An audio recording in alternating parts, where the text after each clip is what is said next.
The older man's intense gaze expressed deep concern as he said, "What if Peter will appear to us in a completely different guise than the one we are accustomed to?" In the empty room, where shadows played with every rustle, his eyes widened in sudden realization. A sudden thought pierced his consciousness, causing the whole world around him to freeze. He remembered, for the last 2 days, Nathaniel had been methodically following the same route, and there were only 2.5 minutes left before his return.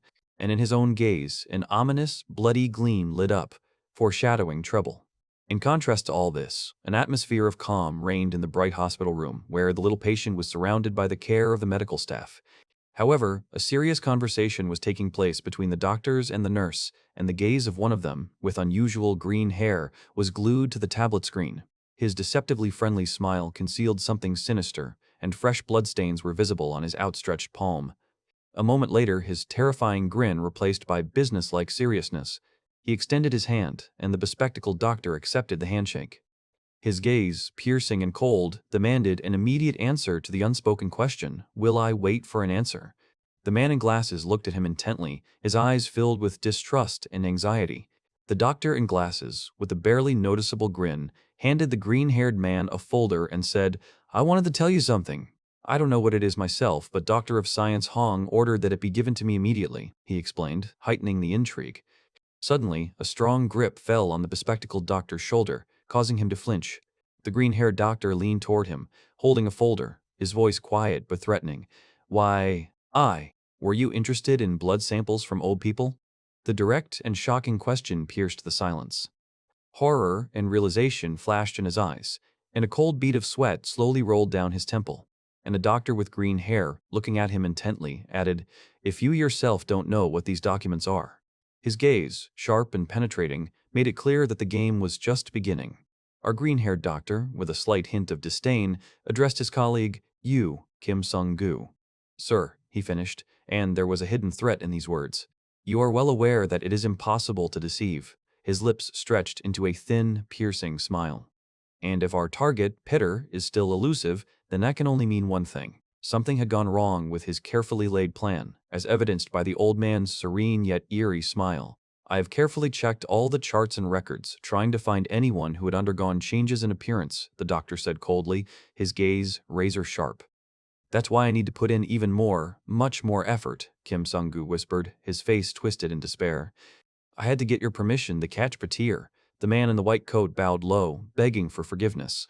The doctor remained silent, his face illuminated by a cold, unnatural light, hiding all emotions. A strange, obsessive glove touched his temple, and a voice full of hidden power whispered, "In your head. It's good that you're trying, but don't forget your place in the ranks of our glory." His gaze, sharp and piercing, did not allow for any objections. "Yeah, that's," he drawled, lowering his hand thoughtfully, but there was an undisguised power in his posture. "Song-gu, you haven't eaten yet, have you? If you go hungry, you might have problems," came from behind, and these words were laced with caustic concern. "Would you like to play later?" An image of a man with silver hair appeared on the tablet screen, and a voice indifferently stated, "This is not makeup, but real young skin." The next moment, the screen shattered under a crushing blow, and words full of despair rang out, "It's not Kim Sung-gu."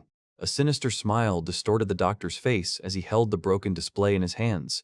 Where is he hiding? And here he is, the king of the basement arenas of Mexico, Carter Fogman, known as the Shredder, whose main feature is a deadly kick. Countless fighters fell before him, their tattooed bodies covered in wounds, but he remained unwavering. He stood in the ring, in the spotlight, the only victor among the fallen bodies, his powerful leg ready for another blow. And there, outside the ring, with a cold, all-knowing smile, our doctor, whose ambitions went far beyond simple fighting victories, watched all this.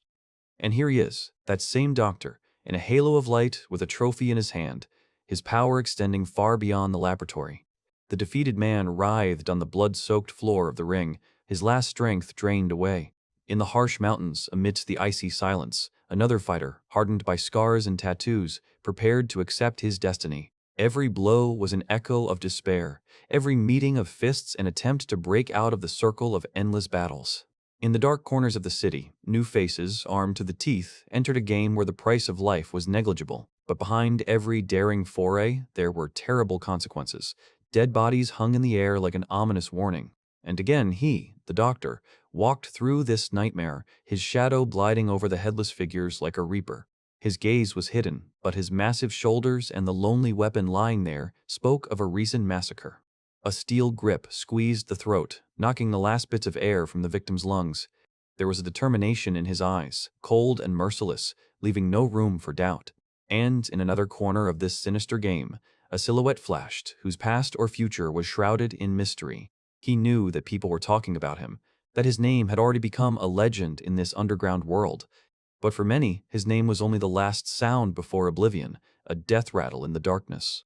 A mad flame danced in the depths of his pupils, reflecting the full depth of his experimental ambitions. The tablet's broken screen showed the image of a man from the past, and his words about the last witness sounded like a death sentence. In the sterile corridors of the laboratory, the doctor gave orders. His authority was unquestionable. Meanwhile, outside of that darkness, Li Yuna faced curious glances and questions about her presence in such a dangerous place. She just silently listened to Nathaniel's guesses about a secret mission, knowing that these idiots didn't even suspect the true scale of what was happening. Her name was in the air, drawing more and more attention to her, but her thoughts were occupied with something much bigger. In response to her silent question, a stern order sounded, "Do not ask, but simply obey the will of those who rule this world." The mention of the mysterious name Santos A. Ranga caused an immediate shock in the crowd. Another, no less dangerous name flashed through her mind, Nathaniel. Meanwhile, the conversation turned to the fate of Peter, whose face reflected fatigue and pain. Dr. Simon, with a cold glint in his eyes, noticed that she was the only one who had escaped death after that encounter. But she was reminded of another survival incident, the fight with Park Sang-do A Rang, which only increased the intrigue surrounding her identity. Li Yu-na tried to convince herself that everything was under control, that the opponents were powerless without evidence. His piercing gaze demanded an answer to the question that echoed in her very soul: what had really happened to her? But Dr. Simon merely brushed aside the attempt to change the subject, turning the conversation to the mysterious apostles. Now Hundok-go knelt before her, and the words about the apostles seeking Peter's help filled the room with new meaning. The image on the card seemed to come to life, once again reminding us of Peter's burden, of his difficult fate. Simon leaned towards her, a shadow of a wicked smile crossing his face, making her heart beat faster. He casually dismissed her unspoken suspicions, demonstrating complete indifference to her feelings. Then her brother's image appeared on the phone screen, and the words hit her consciousness like a steel whip. The image of her beloved brother, confined to a hospital bed, weighed on her like an unbearable burden. And again, a look at the happy past, now blurred by pain and anxiety for its future. Within the sterile confines of a laboratory, scientists in protective suits were discussing a miracle drug worth billions. Her gaze was fixed on the outstretched hand, for the price of her brother's life was incredibly high. The one who promised to return was leaving behind the shadow of the deal, and she was supposed to become his eyes and ears. Simon squeezed her hand, as if sealing an invisible contract from which she could not escape. Her eyes were a mixture of hope and despair as she timidly asked about treatment. But her gaze, full of pain and fear, met only his cold indifference. His grip only tightened, as if sealing an invisible contract with blood and despair. Exhausted, the girl collapsed to the floor, and pain pierced her entire body, echoing in every nerve. Simon just looked down silently, not saying a word, as if she were just an experiment in his ruthless hands. Tears streamed down her cheeks as she reached desperately for his leg, begging for mercy that would not be given. And she remembered his chilling words about what awaited her if she decided to abandon this path. He just lazily swung his leg over, his gaze empty, as were his promises of healing. Leaving her alone in this gloomy office, he silently withdrew, closing the door on her hope of salvation. Later, looking at the rain outside the window, she remembered Kim Sun-gu and the terrifying thought, if Nathaniel learned the truth, all three of them would die. But looking at the photo of Yujin on her phone reminded her of her only goal: to survive for her younger sister, for her future. Suddenly, her thoughts were interrupted by a sharp sound, causing her to flinch in anticipation of a new threat. The wide-open eyes betrayed growing anxiety, foreshadowing the inevitable. A smiling doctor appeared at the door like a maniac, announcing the time for injections with undisguised pleasure. Outraged, she asked why he was there, and was told, "This is the price for saving you," said with a grin. She gritted her teeth and tried to suppress her anger, but his insolence and carelessness were unbearable. She angrily drove him away, but just the mention of Nathaniel made the doctor literally freeze with fear. Suddenly, the doctor became serious, reminding her of his status as a mentor with a cold tone in his voice.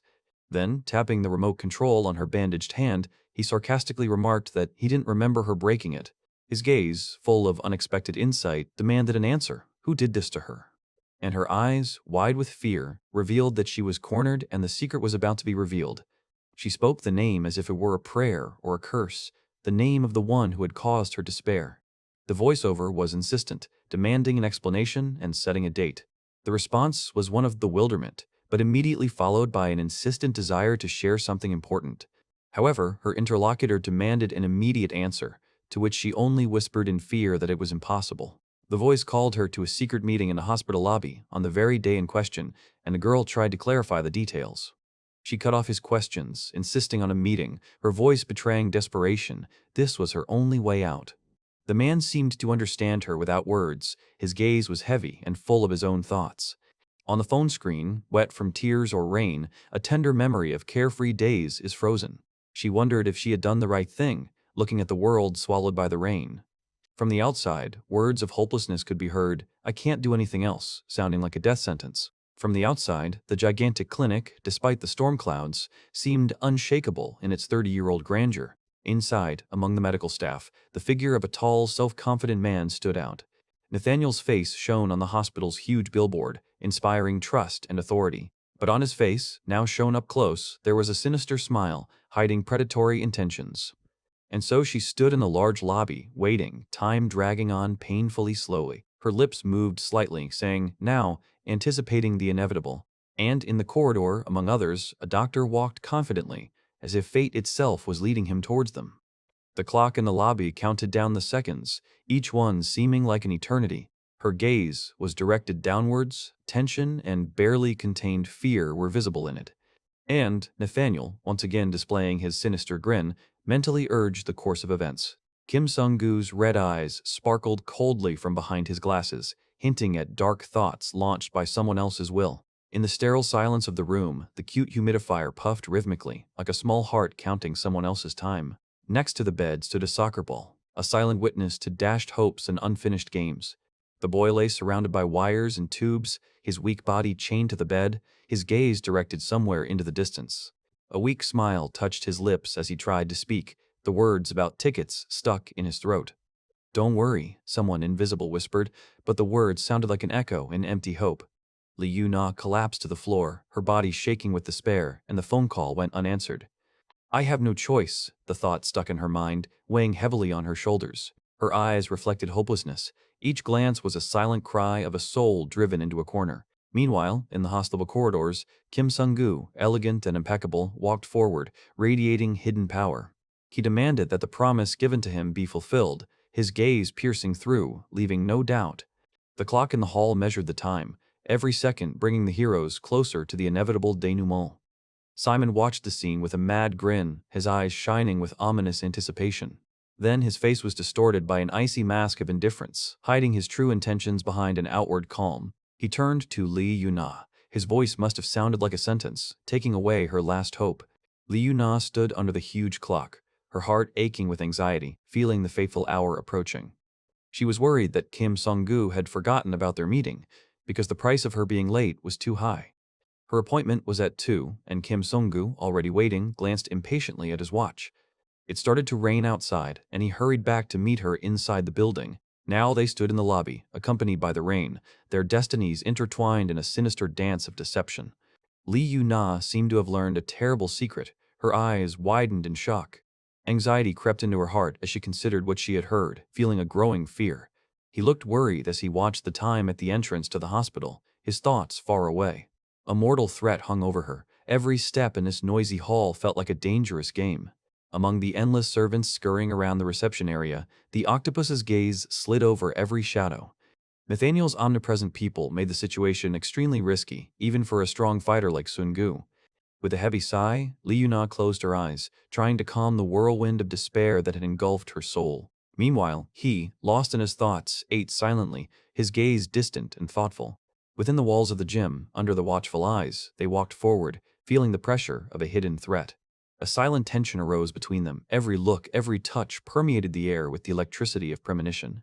On the bench, under the bright sun, he ate carelessly, while Li Yuna looked at him with undisguised amazement. But in the next moment, joining forces, they resolutely raised their hands, challenging the invisible obstacles. Outside of school, in a whirlwind of fun, they seemed to forget their worries, collecting plush trophies and smiles. But the joy quickly gave way to a nightmare. Tied up, they found themselves captives in a gloomy, abandoned place.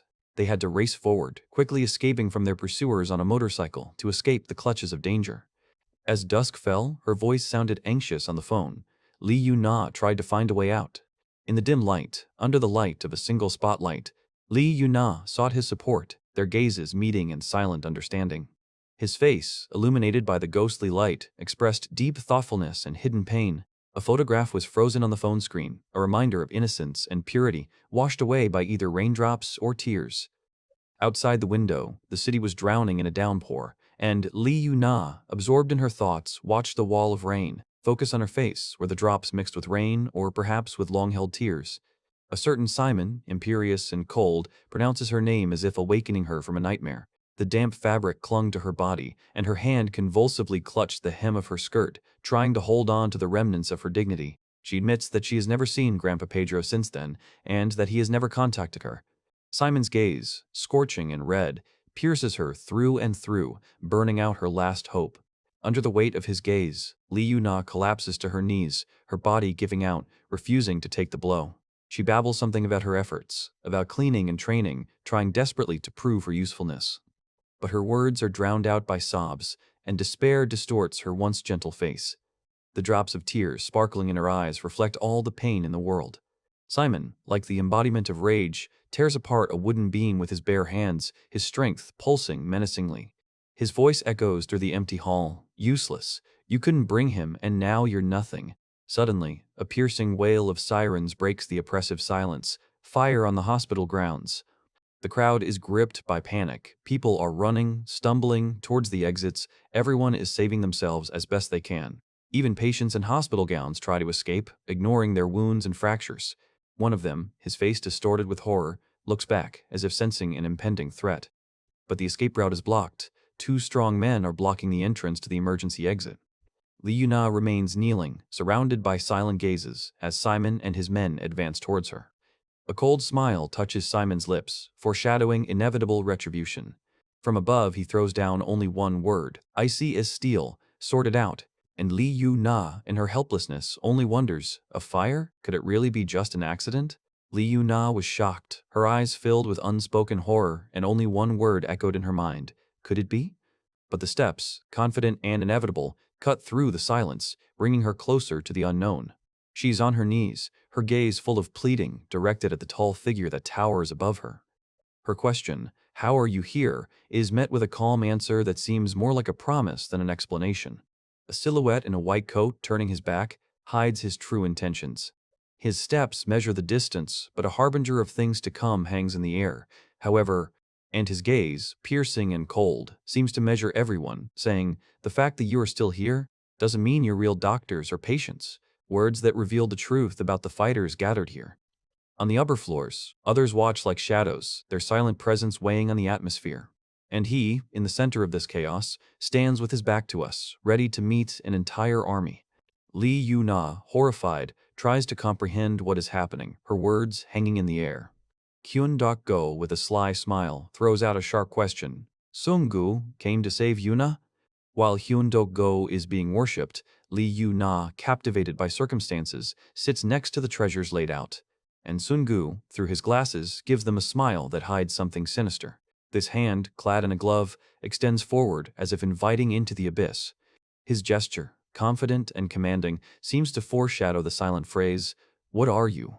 What are you?" A retinue, powerful and ruthless, led by the mysterious Simon, is gathering around him. Meanwhile, in Punerario City, cries for help are drowned out in the slums where there is no hope. The father desperately clutches his child to him as guns are pointed at them, and these two, young and ruthless, smile like innocent children, holding deadly weapons in their hands. In this world, where law is just a word and life is a coin of change, death comes suddenly and silently, leaving behind only dust and blood. Those who are no longer able to resist are simply removed like trash, out of sight into unmarked graves. Faceless, nameless, they become just a part of this mountain of flesh, a silent echo of wasted lives, forgotten and betrayed. Even after death, there is no peace when someone's foot, with cruel indifference, throws the victim into a bottomless abyss where vultures circle. Thus begins the story of others, captivated by darkness, where the word D-Rugs pierces the silence, promising false oblivion and real slavery. Or where broken souls and bodies seek oblivion on dirty streets, under the bitter stigma of prostitution, doomed to eternal wandering. This is a world where every step can be fatal, and behind the mask of bright lights lies only cold, chilling despair. But behind all these shadows stands a mighty force, an army whose bodies are forged in fire and pain, and whose souls are tempered in vice. And above all, this chaos, above life and death, with his head bowed with careless grace, watches Sun Gu, the mysterious conductor. From the height of his position, he looks out over the crowd, in which every cog in his mechanism is subordinated to a single, ruthless will. This is his domain, his laboratory, where human lives are just material for a grand experiment, where weakness is not forgiven. Someone's whisper, full of awe and fear, pronounces the name of Song Gu, the name of the one who holds the invisible threads in his hands. And Sun Gu, addressing an invisible interlocutor, says, "I've seen your potential, I would call you a little tiger." He promises a path to the pinnacle of power, to dominance. If you grow up under my leadership, you can become a predator, the head of the food chain. But the world is wild and cruel, and there will always be jackals around, ready to tear apart even the strongest cub when there are no adult protectors nearby. Sun Gu smiles, his words full of hidden meaning, a promise of strength, and at the same time a sentence, "I will raise you well." The one to whom these words are addressed stands in a white coat, his gaze full of determination. But what is hidden behind this mask of calm? The fist clenches, promising that this little tiger will not allow himself to be broken, that he is ready to accept the challenge of fate. And once again, Sun Gu, that mysterious puppeteer, utters only one word, challenging and predicting the future fate, your. After all, in this world, where everyone fights for their place under the sun, only those who are able to use the sharpest blade and not flinch survive. And once again, Sun Gu, this mysterious puppeteer, utters only one word, challenging and predicting the future fate, yours. After all, in this world, where everyone fights for their place under the sun, only the one who is able to use the sharpest blade and not flinch survives.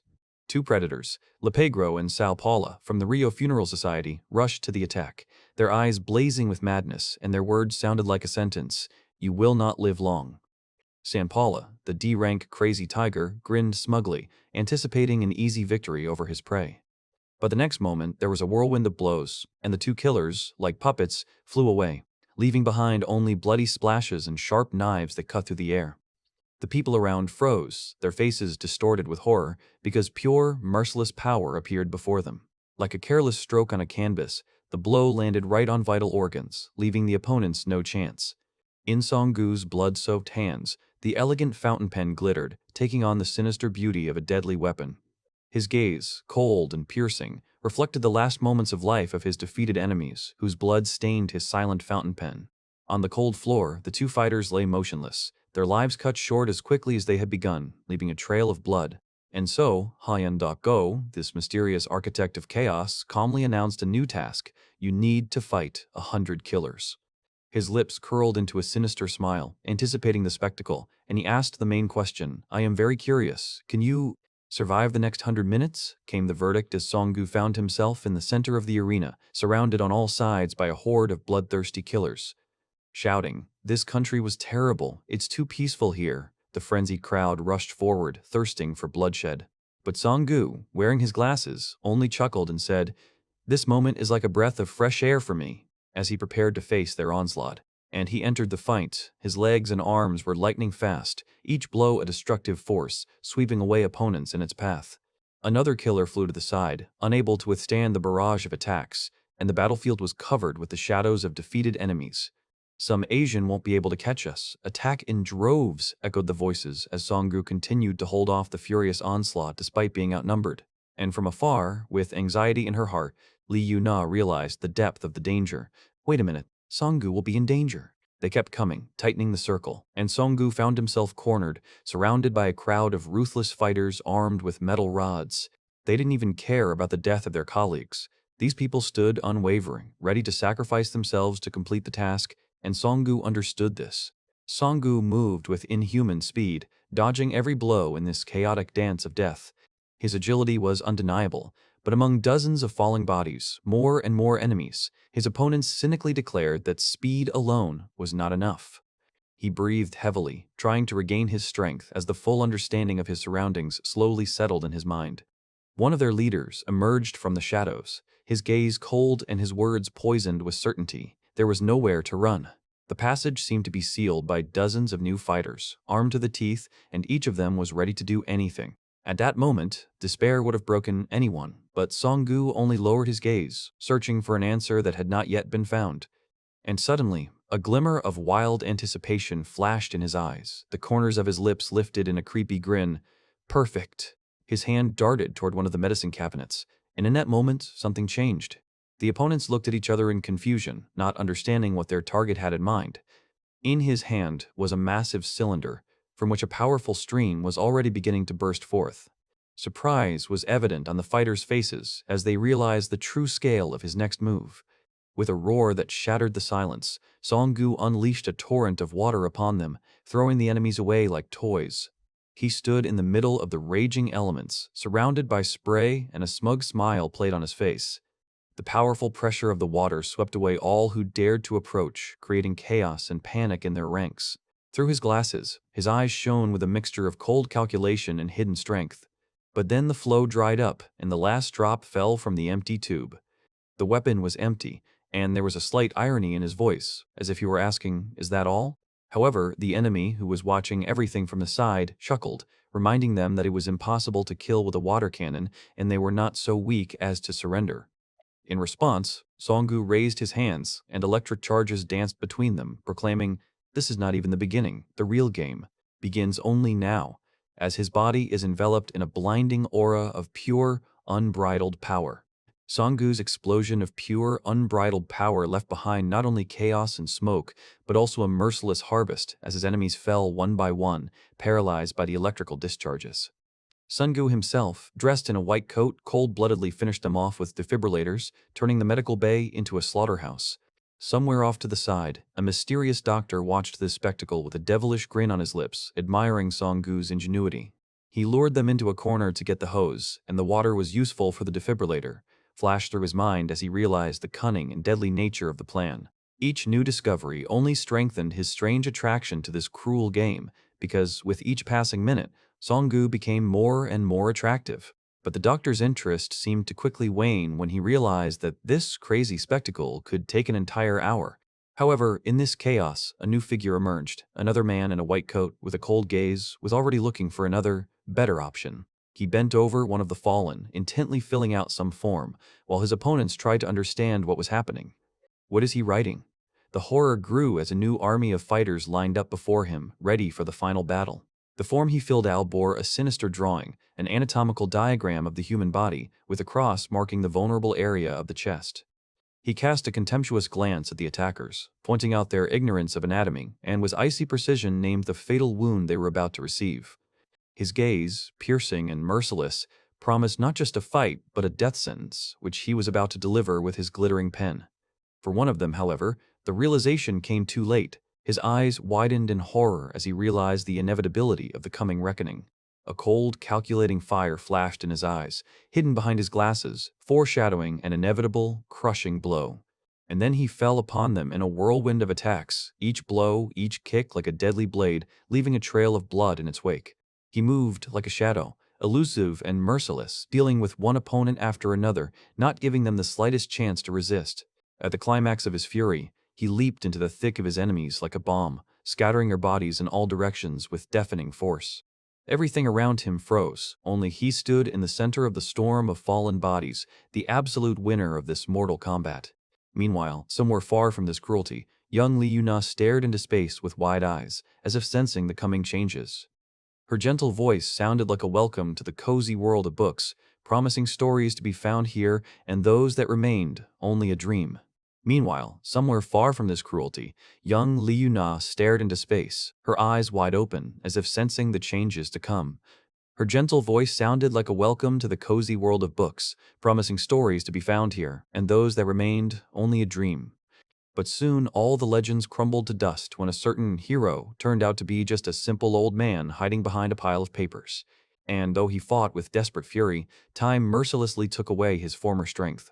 Li Yuna found herself in the middle of chaos, her eyes wide in horror as the world around her collapsed. The crimson imprint on the floor whispered that rumors, alas, cannot be trusted. Her gaze, full of childish naivety, suddenly became filled with chilling fear, reflecting indescribable horror. But in this bloody chaos, a new figure appeared, Nathaniel, moving with deadly grace among the fallen, while Li Yuna watched. His sharp gaze, hidden behind his glasses, radiated cold determination, and his hands were already stained with blood. From above, another man, hiding his eyes, watched the carnage with a vile grin, amazed by the speed of the massacre. 100 souls were sent into oblivion. The battle was over in a measly 13 minutes, leaving Li Yuna stunned amidst the deathly silence. The winner, seemingly indifferent to the cruelty, looked up, an unspoken question frozen in his eyes. Was he supposed to rise to meet his mysterious superior, or was his mission not yet over? His eyes, deep and penetrating, betrayed a furious power, barely contained by external calm. Then, with sudden and destructive force, it crashed through the floor as if the earth itself could not contain its force. A quiet, maybe, hung in the air, hinting at a hidden plan, a deeper game. And from above, the face of the green-haired observer was distorted into a monstrous, triumphant grin, his eyes glowing with an ominous fire. "I'm really curious," he said, his voice filled with anxious curiosity as he looked out at the devastation below. He questioned Nathaniel's official rank, finding it completely incompatible with the power he had displayed. "A murderer from abroad? No, he's too young for that," the observer concluded before addressing him directly. "Hey, Nathaniel." Nathaniel, calm amidst the devastation, met his gaze, casually running his hand through his hair, as if inviting him to ask a question. But this question was lost in the deafening whirlwind of blows that Nathaniel unleashed on Songgu, like a storm on an unarmed shore. Songgu, gathering all his will, met the deadly onslaught, his fists becoming the last bastion against the unimaginable power. But even this defense was not enough. Every blow from Nathaniel threw him back, and Songgu's body turned into a toy in the hands of the elements. "What incredible strength!" Songgu exclaimed mentally, gritting his teeth, but his determination did not waver. Li Yuna watched in horror as Songgu, despite his heroic resistance, flew into the air again, and she wondered how deep Nathaniel's power ran. He landed on his feet, but every movement was difficult, every muscle burning from the tension and endless attacks. His eyes reflected fatigue, but also an unwavering determination to continue the fight no matter what. Nathaniel, shrouded in an ominous green glow, stood amidst the destruction, his red eyes blazing with a predatory fire, and an anticipatory smile playing on his lips. "No, it's too dangerous," Li Yuna whispered, her voice lost in the roar of battle. Songgu realized that he had definitely wasted most of his strength in that desperate battle against 100 assassins, and now this factor was working against him. Another blow, another inhuman effort, and Songgu met the onslaught again, but his armor was cracking at the seams. "Songgu, it's dangerous, dodge!" Li Yuna cried out desperately, her heart clenching in fear. Nathaniel chuckled, looking at the defeated enemies, as if asking Songgu if he was already tired, since for him everything was just beginning. A shadow of doubt flashed across Songgu's eyes, but it was quickly replaced by steel as he gathered his courage again. Again and again, Nathaniel threw Songgu around like a puppet, his body thrashing through the air among the rubble. Every blow echoed loudly within him, shaking him to the very bones, but he stood firm like a rock in a raging sea. Nathaniel added mercilessly that excuses were now pointless. His next blow was supposed to be the last. Thrown back against the elevator, Songgu gasped for breath, trying to understand. He had never encountered such destructive power. Where did this man get his strength from? And Nathaniel didn't give them a moment to think, continuing his merciless attack that crushed everything in its path. Li Yuna, shedding tears, understood. Nathaniel was unimaginably strong, and Songgu really could have died here. Li Yuna, frozen on the edge of the abyss, watched the cabin descending in horror, and her only question was, how deep will it go? Meanwhile, Hondok-go, with a grin on his face, pressed the buttons, sending his victim lower and lower, as if sealing its fate. He anticipated an easy victory, confident that, in the confined space of the elevator, resistance would be useless. But Songgu didn't seem to have any intention of giving up, his gaze burning with determination despite the trap. Gas filled the cabin, but Songgu, overcoming the suffocation, stood firm, ready for any attack. And then a crushing blow followed, from which Songgu was thrown back, shaking him to the very bones. Each attack was more powerful than the last, turning the cabin into an arena for a deadly fight. Again and again he took the blows, each of which could have been the last. The elevator structure could not withstand such stress. Wires broke and sparks flew. And into this chaos, through the destroyed mechanisms, both figures rapidly fell into the abyss of the mine. With a deafening roar, the cabin collapsed downwards, exploding a water barrier or some substance. What remained of the elevator was just a mangled pile of metal, riddled with the marks of inhuman force. Liu Na, desperately shouting Sun Gu's name, knew that she had to go down as quickly as possible, otherwise it would be too late. Meanwhile, Hyun Do-go walked away slowly, his mind occupied with the recent battle and the mystery of Sun Gu's identity. What is the connection between Sun Gu and Liu Na? This question haunted Hyun Do-go, who was ready to get to the bottom of it. His face was distorted with an expression of dark suspicion, as if he was about to reveal someone's terrible secret. And Song-gu, exhausted and battered, sat in the middle of the poisonous fog, his strength waning. Hyun Do-go just chuckled, knowing that everything was going according to his evil plan. "This is the fate of all who challenge me, for I put my all into every battle," flashed through Hyun Do-go's mind. He walked among the mysterious capsules where someone's silhouettes were stored, and boundless power could be seen in his eyes. Hyun Do-go's opponent, whose face reflected tension, heard mocking words about his confusion. Hyun Do-go himself, hiding a predatory smile behind his glasses, enjoyed his superiority. He desperately resisted the invisible blows, feeling his strength fading, but in every attack, Hyun Do-go showed perfect calculation. A flash of powerful energy enveloped him, turning his defenses to dust. The enemy's crushing blow was deftly parried, demonstrating his undeniable advantage. Hyun Do-go, holding his weakened opponent, scornfully noted his inability to resist. Exhausted and defeated, he fell into the mysterious capsule, whispering words of repentance that could no longer change anything. That same smug smile, full of hidden triumph, appeared on Hyun Do-go's face again. And then, in the mind of the defeated man, the cold words of Hyun Do-go about his insignificance were heard. With a slight grin, Hyun Do-go extended his hand, signaling that he would now show off his true power. The next moment, Hyun Do-go's opponent unleashed a barrage of blows on him, momentarily returning to the fight with renewed fury. But deep in Hyun Do-go's eyes, an ominous light flashed, promising that this time he would enter the battle for real. Two mighty forces collided in a whirlwind of destruction, shaking the space around them.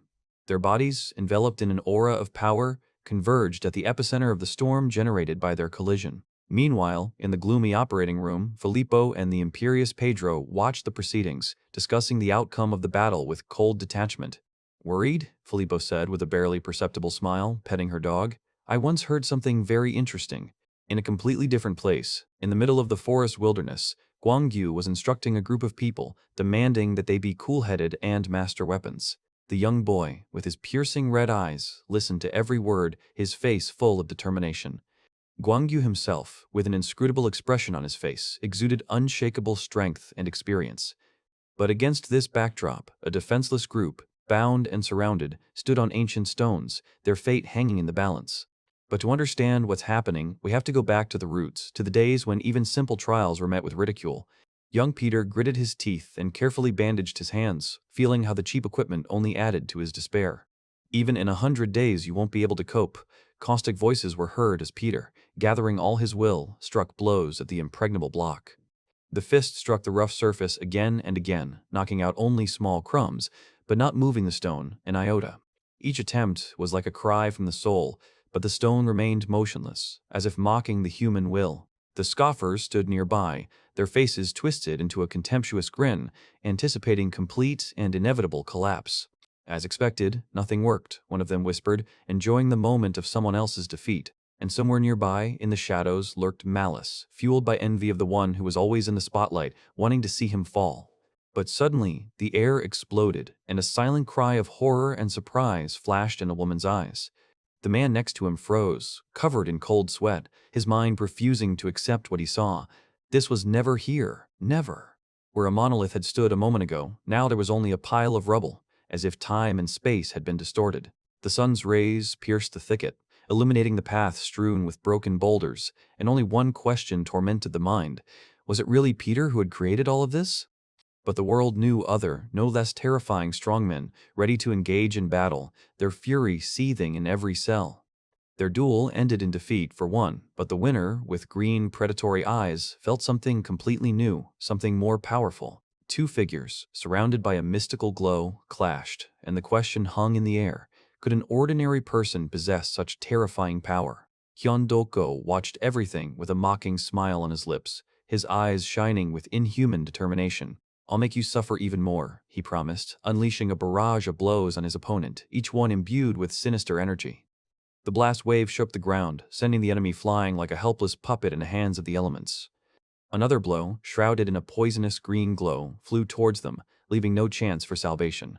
The victim, gripped by hopeless agony, tried to understand what unknown force was crushing her, depriving her of her last hope. Another blow, shrouded in a poisonous green glow, flew towards them, leaving no chance for salvation. The victim, gripped by hopeless agony, tried to understand what unknown force was crushing them, depriving them of their last hope. At that moment, the scientist stood unwavering, his gaze cold, and in his hands pulsated a mysterious force that brought only destruction. The defeated enemy sank limply, plunging into the molten haze created by his tormentor, as if melting before his eyes. The elderly leader, watching from afar, knew that a clash with such power promised nothing but inevitable death. Inside the technological haven, where servers pulsed, a disturbing question hung in the air, disturbing the fragile peace that was only an illusion. And somewhere else, Nathaniel's piercing gaze betrayed deep concern and an unspoken question that foreshadowed trouble. The scientist, standing at the center of the chaos, only watched as the transformation continued to consume even his own body, changing it beyond recognition. His hands, torn and covered with traces of a poisonous glow, seemed alien, but he showed neither pain nor fear, only cold curiosity.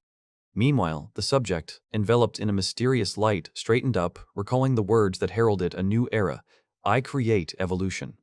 Drops of water flowed down his face, mixing with a dark smile, as if foreshadowing something terrible and irreversible that had already begun. The scientist watched as his creation took on ominous contours, surrounded by dormant vessels containing future copies ready to awaken. There was a silent horror in his eyes as he realized the enormity of the changes happening to human flesh, going beyond all limits. And here it is, the embodiment of his design, a shining, monstrously muscular body, triumphantly proclaiming evolutionary heritage. The silhouette of the monster continued to grow, and behind it, in glass capsules, others were waiting their turn, not yet awakened, but ready for metamorphosis. Every muscle tenses, every vein pulsates. This is not just strength, this is a twisted, painful beauty of a new era that takes your breath away.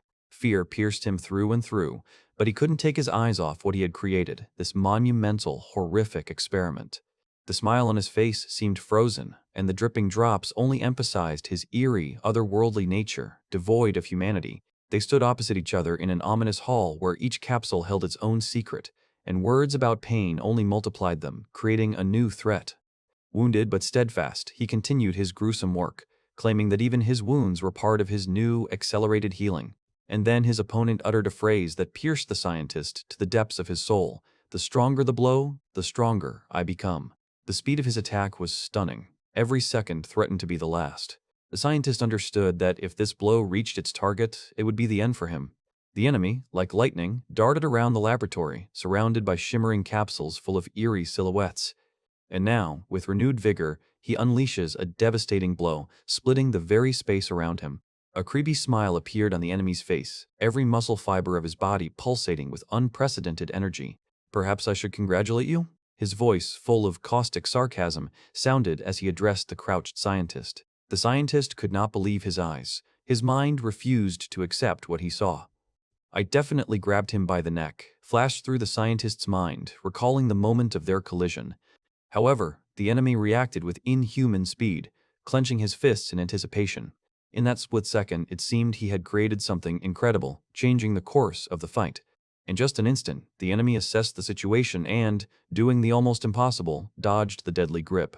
Beads of sweat appeared on the scientist's face. His gaze was focused and full of anxiety. The touch was fleeting, but its imprint remained on the body, like a burn. It seemed as if the enemy was trying to break his arm, and the scientist was sure of one thing: this was no ordinary man. Another unfortunate soul who found himself in the path of the green-haired monster was thrown back with such force that the wall behind him shattered into pieces. The scientist stared at his opponent, who seemed completely unperturbed even after such a collision with the wall.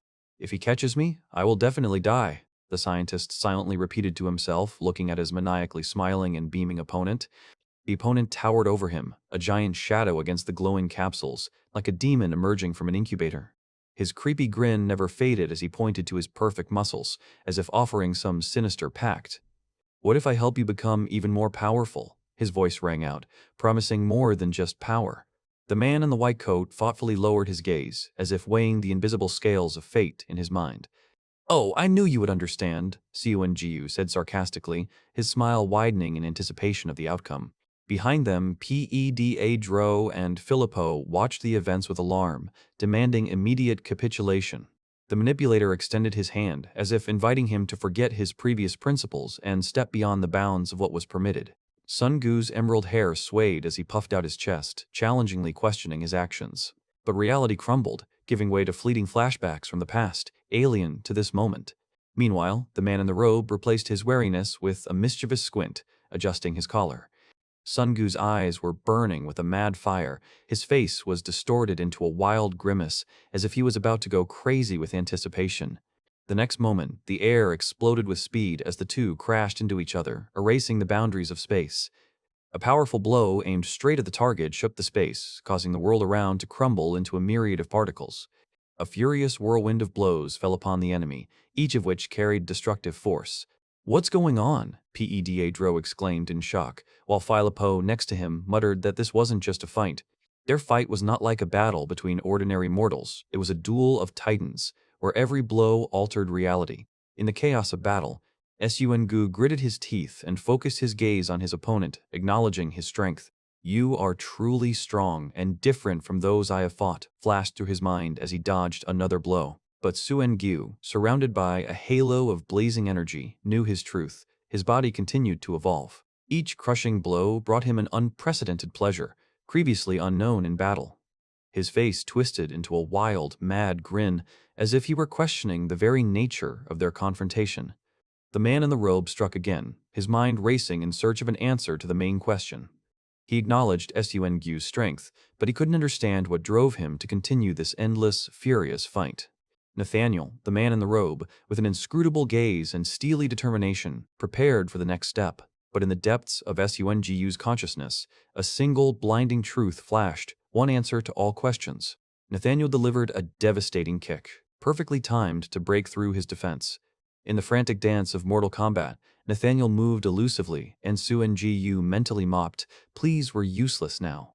He vowed to tear his enemy apart, leaving not a single bone of him, only dust and memories. Sun Gu's rage erupted in a powerful counterattack that sent Nathaniel flying backwards with terrible force. With a mad, triumphant smile, Seung rushed forward, anticipating the final, deadly chord.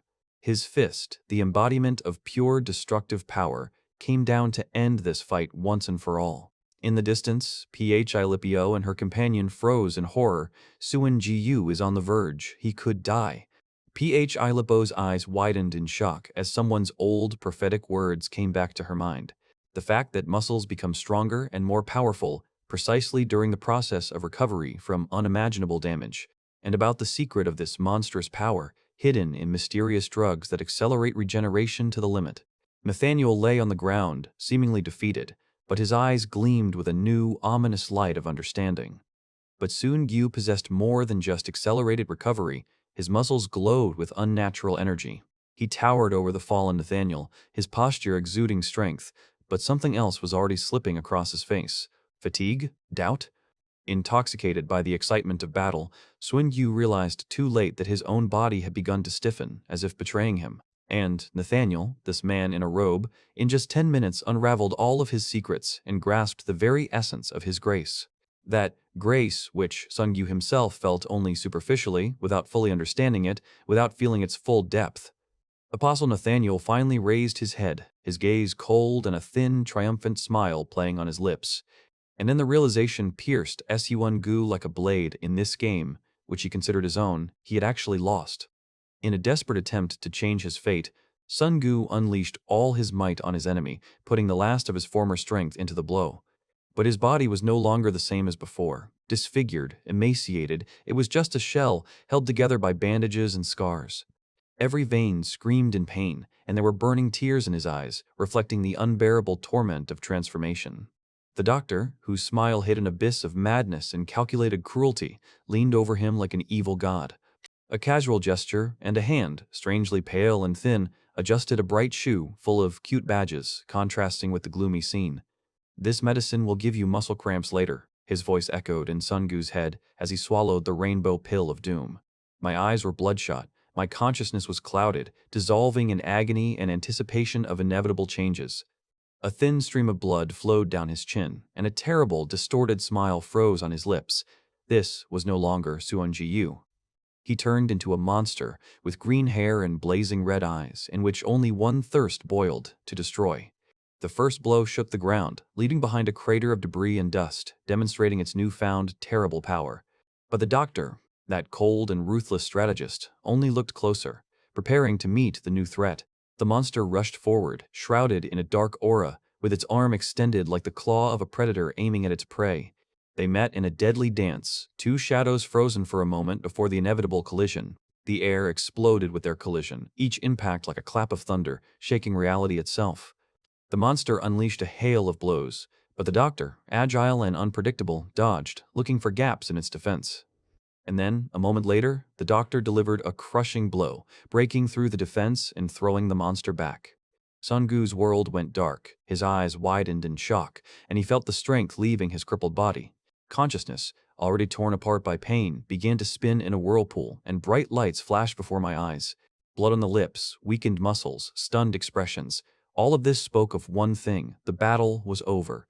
The doctor, his eyes glowing red, raised his hand for the final, decisive blow, ending his dark game. The last burst of consciousness, a cry of despair that was stuck somewhere deep inside. But the world seemed to go on as usual, distracted by ceremonies and grand gatherings. In the crowd of faceless faces raising their hands, there was a mystery of collective will.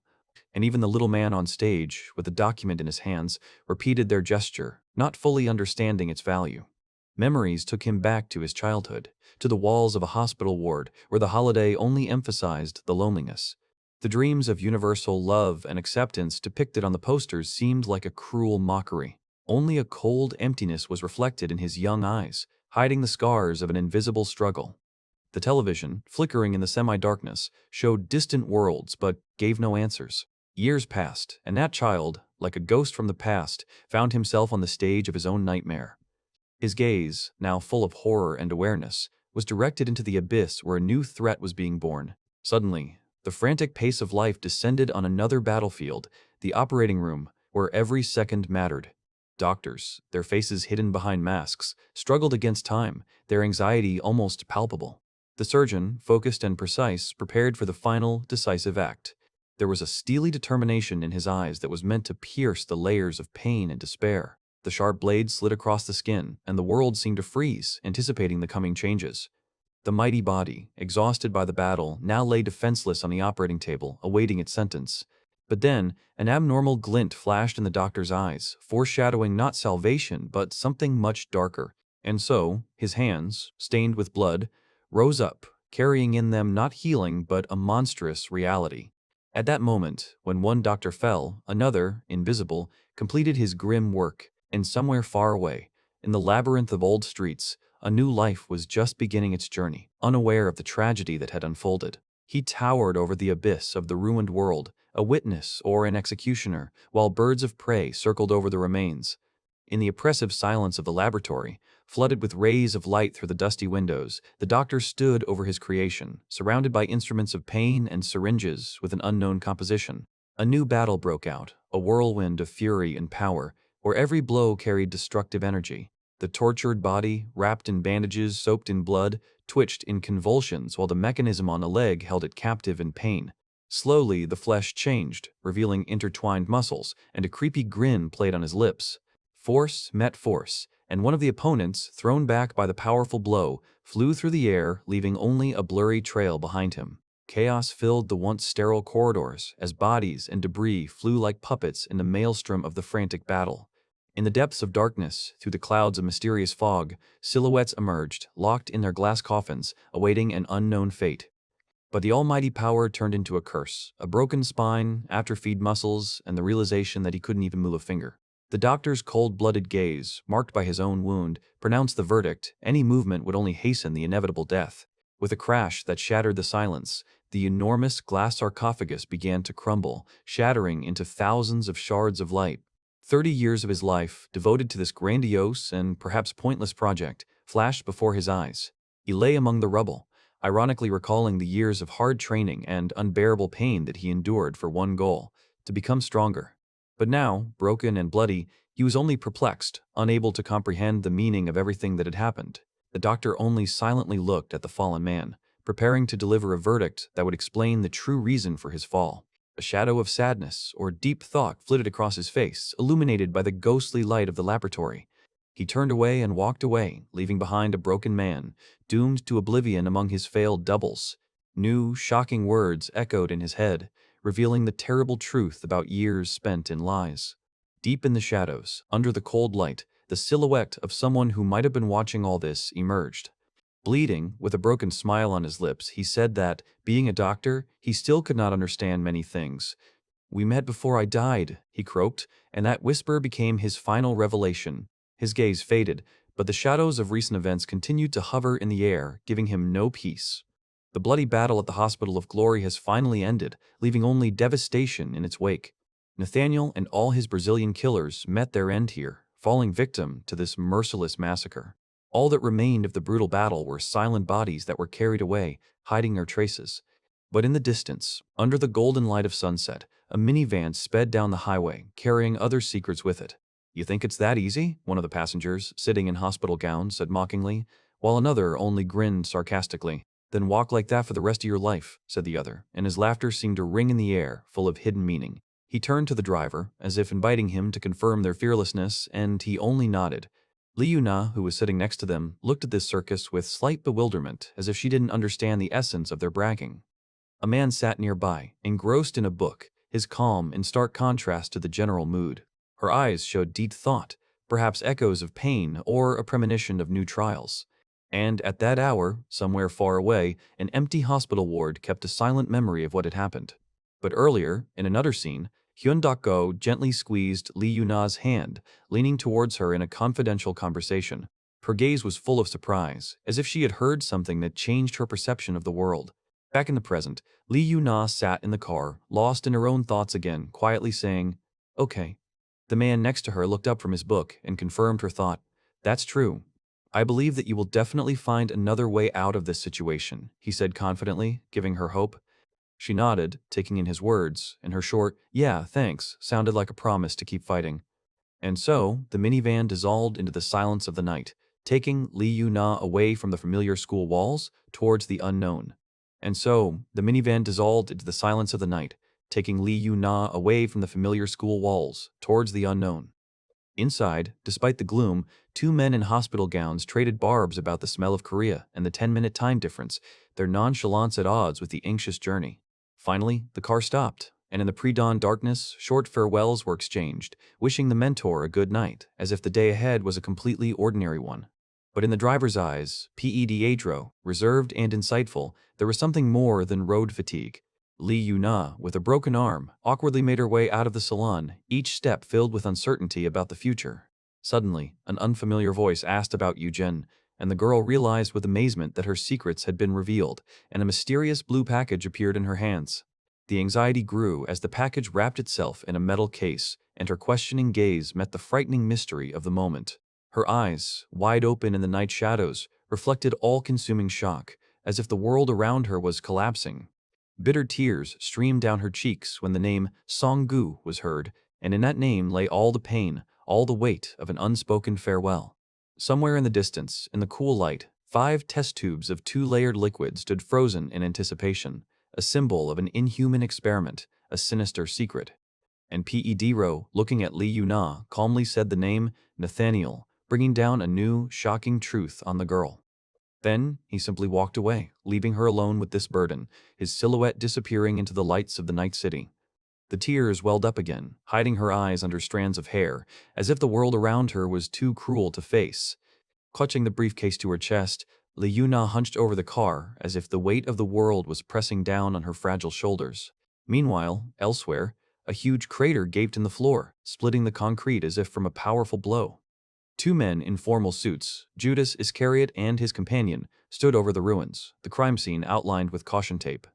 The corridor turned into a scene of frantic carnage. Blood everywhere, broken furniture, silent witnesses of a monstrous confrontation. Amidst the destruction, shattered floorboards surrounded a series of mysterious capsules, within which silhouettes flickered, hinting at dark explorations. One of the men in the suit, pale with horror, peered into the shadow of his companion, having heard something that forever changed his perception of reality. Judas Iscariot, with his ever-piercing gaze in his green cloak, calmly asked the question, but no one saw him, his words hanging in the air, full of innuendo. His face was distorted with sudden horror, cold sweat running down his temples, as if a premonition of imminent disaster had fallen upon him. The world around him seemed to freeze, and he, pale and shaking, recoiled from the faceless figure that emerged from the shadows. A shrill scream erupted from his chest, mixed with beads of sweat that now seemed like tears of despair. And here he is, defeated, twitching on the floor as if struck by an invisible discharge, his mind having long since left his body. A cloaked figure burst out of the darkness, waving a sinister scythe that cut through the air with a blood-red glow. Her silhouette, outlined in pale light, held a polearm that gleamed in the dim light as she glared at the intruder. Tall and mysterious, his hood concealing his face, the warrior stood radiating an unearthly glow and readiness for battle. The firm grip on the hilt, studded with sharp spikes, warned of the deadly power hidden within this weapon. With a clang and a spark, the hand grabbed the shaft, preparing for a new blow, a new round of the deadly dance. She was known as the Devil Swordsman, and her very appearance foreshadowed imminent retribution. Meanwhile, JAE Dok Go, with a stern face, announced a new mission. From now on, all of you are volunteers. While one was tormenting himself in despair, the other, leaning back relaxedly, sarcastically asked, "And what kind of volunteering is this, murder or surveillance?" Liyuna, with her innocent eyes, was pondering the strangeness of the mission entrusted to them, while her companion remained serious. "But this is precisely why our club exists," JAE Dako reminded them, demanding complete dedication from them. Meanwhile, somewhere in the distance, in a picturesque fishing village, life went on as usual, interrupted only by the cries of seagulls. Two comrades in white coats were animatedly discussing what had been said, wondering what exactly volunteer activity meant. A crowd of students, some with children, some with bags, tried to understand the intricacies of the assigned mission, wondering what was hidden behind the phrase, real volunteer work. Liyuna tried to reassure herself and those around her, realizing that accepting the mission was the only way to gain recognition. Meanwhile, others, pretending to be dying, categorically refused to volunteer in such a wretched place, causing bewilderment among the children. And in the midst of all this chaos, with a gentle smile on her face, stood Ye Jin, a teacher at Ewell Middle School, anticipating the challenges ahead. Exhausted, they lay on the ground, trying to comprehend what they had gotten themselves into, while others briskly shied away from work. But the other two, their faces hidden under straw hats, seemed completely unperturbed, insisting that for them, volunteering was life itself. However, their zeal was so great that even the innocent flowers came under attack, causing a gentle but determined protest from Yejin. Liyuna and her classmate, watching this chaos, could not understand why the professor sent them here. After all, it was a whole 500 kilometers to Seoul, and this place seemed forgotten by all the gods except for themselves. In the shadows stood another man, watching what was happening with an imperturbable look, like a keeper of this strange order. The backs of the students walking into the distance seemed fragile against the backdrop of the abandoned school, where every corner held its own secrets.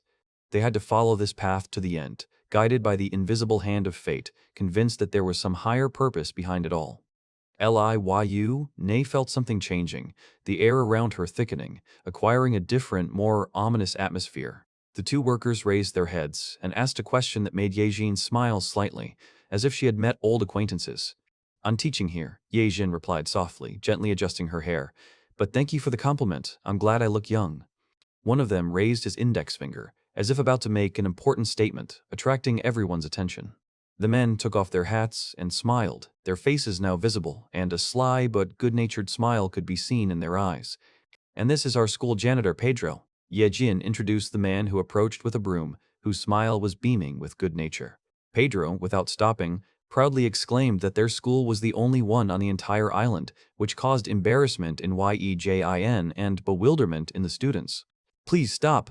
Yejin tried to calm his enthusiasm, but Pedro was unstoppable and the students only exchanged glances. Pedro the cleaner glanced around the yard, which was already quite clean, and immediately found a new field for his exploits, a real pigsty in the backyard. At this moment the student, young Dokugo, stood in silence, his gaze thoughtful, as if he was trying to figure out the hidden game. Liyuna looked around, feeling suspicion creeping up on her, and asked the question that was hanging in the air. Could it be that we were all called here just for this? Meanwhile, JAE, Dokugo, and PAKSEGDO, emerging from the shadows, made it clear with just their appearance and phrases who were the true masters of the situation. JAE, Dokugo, and PAK Sangdo sarcastically complained about the school's poverty, to which PEDRO and YE Jin could only shrug, acknowledging their own poverty. To their surprise, the humble Pedro handed them a large package that seemed like a gift from the heart, astonishing the hosts with his generosity. It turned out to be a mountain of freshly grown potatoes, the fruits of the volunteers' labor, accepted by JAE Dokgyo and PAKSA Gido with barely concealed triumph. But the moment of triumph quickly turned to rage when JAE Doke go roughly threw Pedro away, knocking the entire crop to the ground. The students were horrified when JAE Doke go coldly declared that businessmen would not tolerate obstacles in their path, and the attack was merely a show of force. Off to the side, one of the students, holding back Leuna's urge to rush to help, reminded her of Professor Guang Gyu's warning not to interfere. Meanwhile, the gentle Yejin, bending over the beaten Pedro, pleaded with the offenders, citing their hopeless situation and need. Then Park Sang-di, with a cynical smile, suggested another way out, turning to Ye Jin, which caused a silent question in her. His words were filled with ominous undertones as he approached Ye Jin, hinting at many ways to make money outside of teaching. But before he could finish his disgusting sentence, someone's hand abruptly stopped his actions, warning him not to touch the woman. It was another PEDRO, a burly farmer in a straw hat who stood between the predator and his potential victim. Without a word, Farmer Pedro delivered a crushing blow, sending PAKSAN flying backwards. The enraged JAE Dokego was already preparing for a counterattack, but the first PEDRO held him back, begging him not to fight with ordinary volunteers. However, Farmer Pedro, although he looked dejected after his blow, did not back down from his decision. He sat there, bloody but unbending, insisting that these wounds were nothing but a trifle. At the same time, other shadows were gathering on the horizon, foreshadowing a storm that would soon overtake all who dared to resist. Later, in the silence of the hospital room, the two PEDROs lay nursing their wounds, but their spirits remained unbroken. Yejin tended them with care, and they, in turn, expressed concern not about their own wounds, but about the strength of the one who inflicted them. But despite the pain, Pedro and his comrade, tightening their shirts, said that such local bandits are just a part of the world that must be accepted.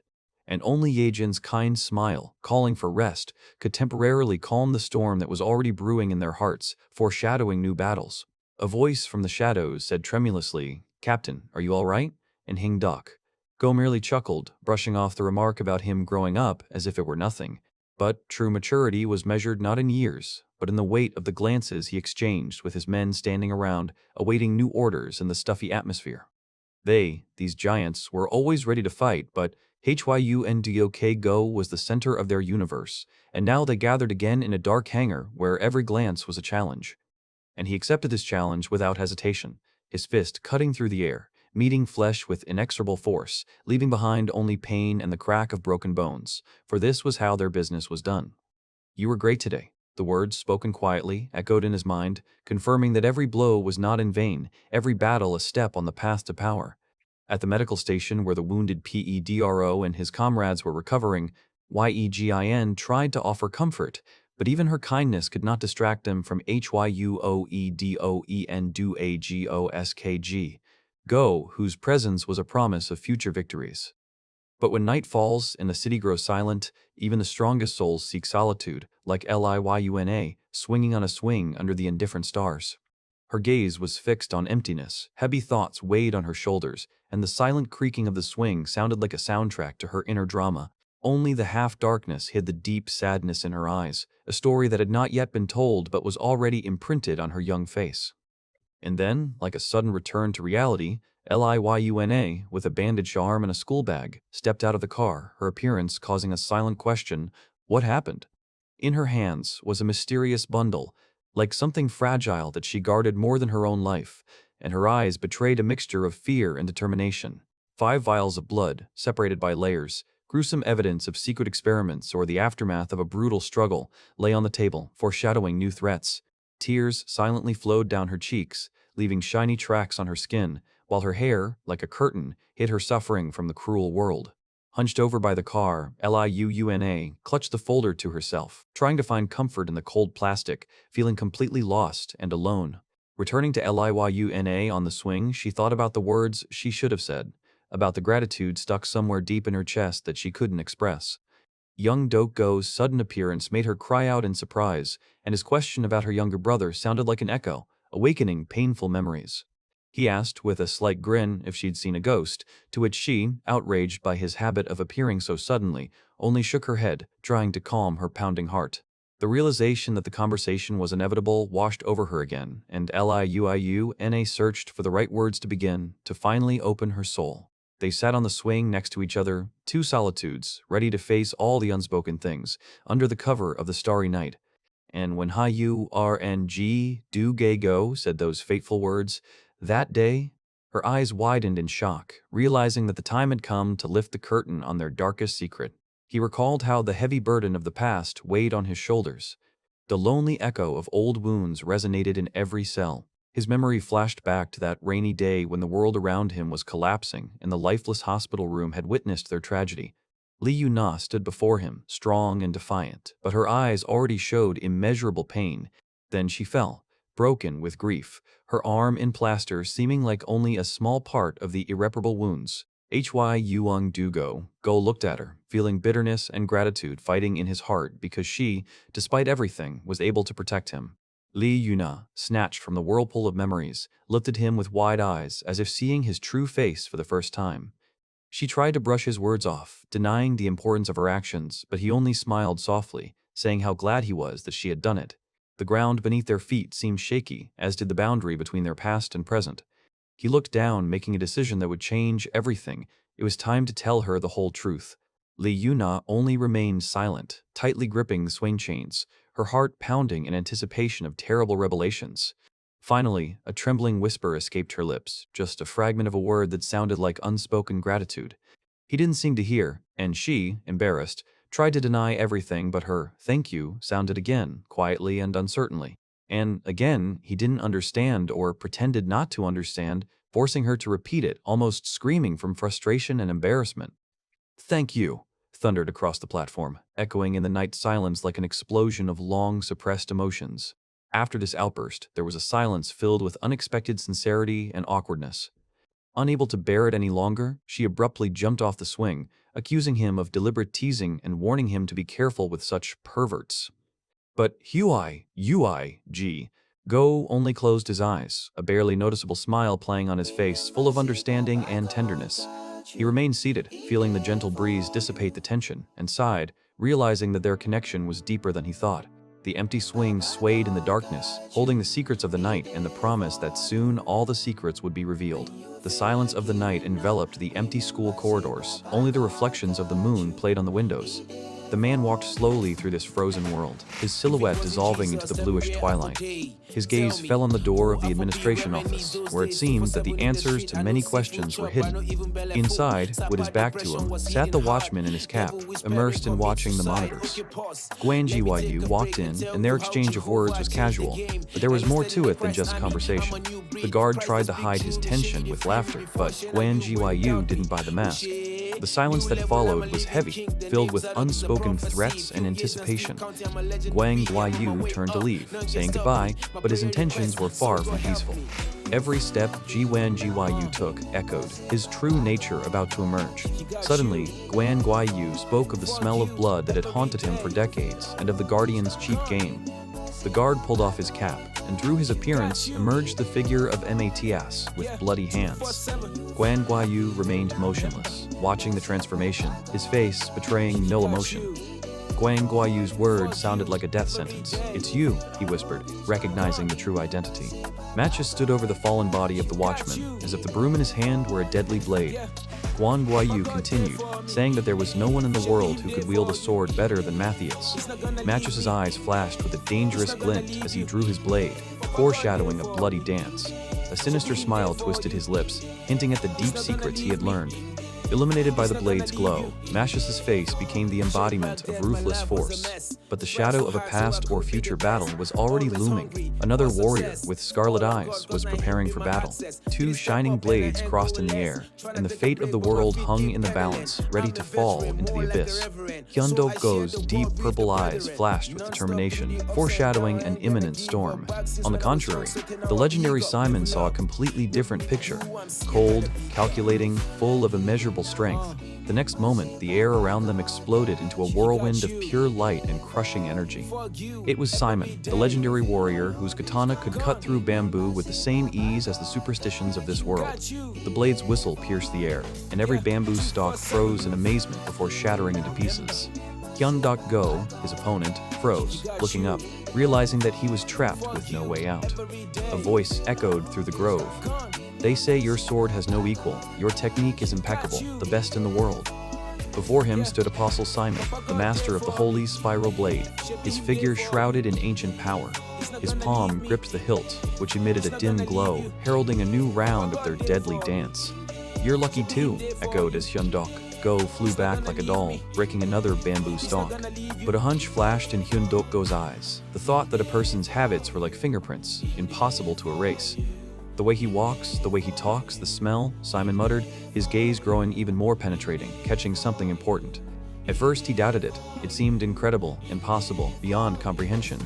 But this fight dotted all the I's and crossed all the T's, opening his eyes to the bitter truth about his opponent. The flashing blade sank into the ground, leaving behind a pulsating trail of crushing power. And once again, Hyundok-go's purple eye now filled with a mixture of shock and deep, bitter understanding. Meanwhile, above the bamboo grove, a starry sky stretched out, illuminated by a mysterious glow, like a harbinger of fate. And, bending over the fallen Simon, Hyundok-go uttered words that would make your blood run cold. "I greet the dead Peter." Simon, with a cross on his chest, looked up, his eyes showing age-old fatigue, but also an unquenchable spark. "You've looked younger?" Hyundok-go blurted out, to which Simon only calmly replied, "Well, that's just how it happened." Hyundok-go could hardly believe his eyes. His joy was genuine, as was the shock at the thought that Simon could be lost forever. Even Simon himself seemed not to have fully accepted this miracle, this second unexpected life. Young Hyundok-go, full of ambition, couldn't help but wonder, what if I could gain that kind of power?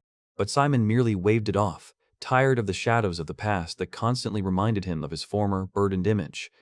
Yet there was admiration in Hyundok-go's eyes, and he admitted that Simon's new appearance was even more impressive. Simon, slightly puzzled, only shrugged his shoulders, because he himself did not fully understand the nature of his transformation.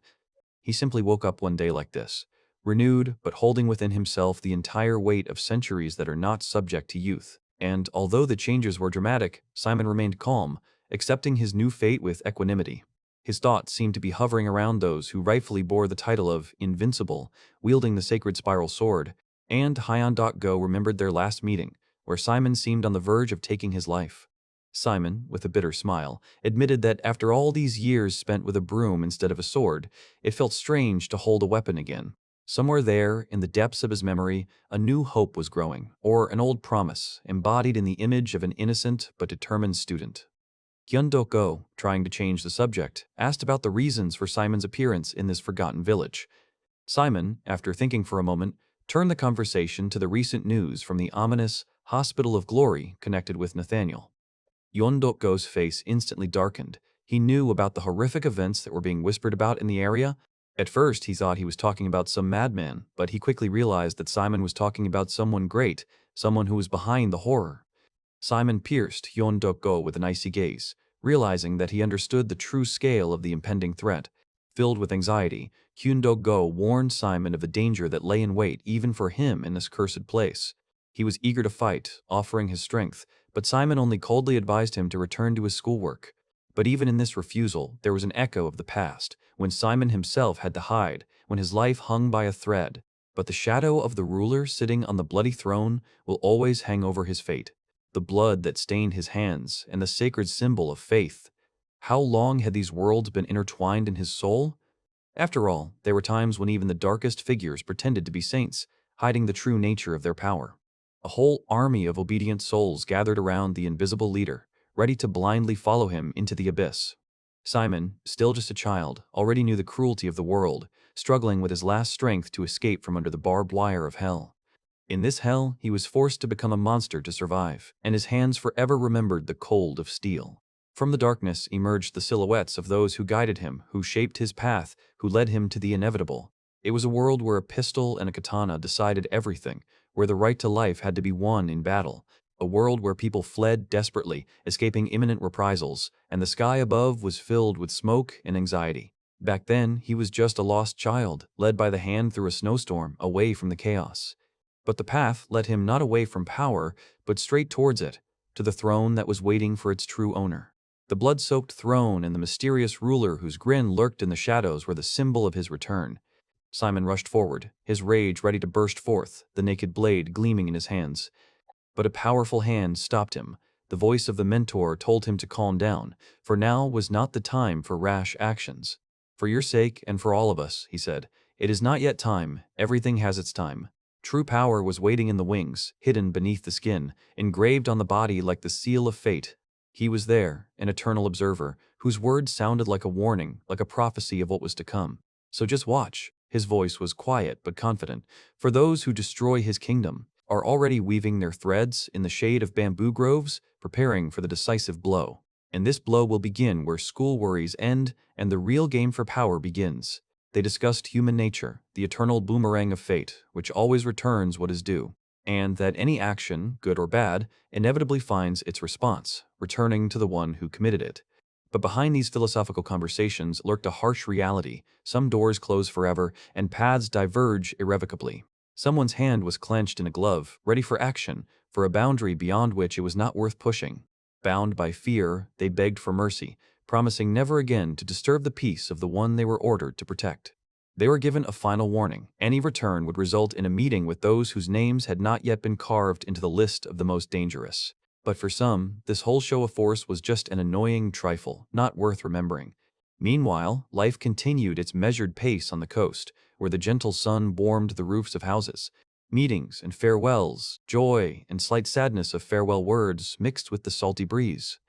Carefree laughter echoed across the water as friends exchanged last jokes, appreciating the uniqueness of each moment. The sea's radiance was reflected in her eyes, and a slight smile played on her lips, like a promise of new meetings under the same sky. They vowed to return, year after year, to experience once again the simplicity and warmth that were so rare in their world.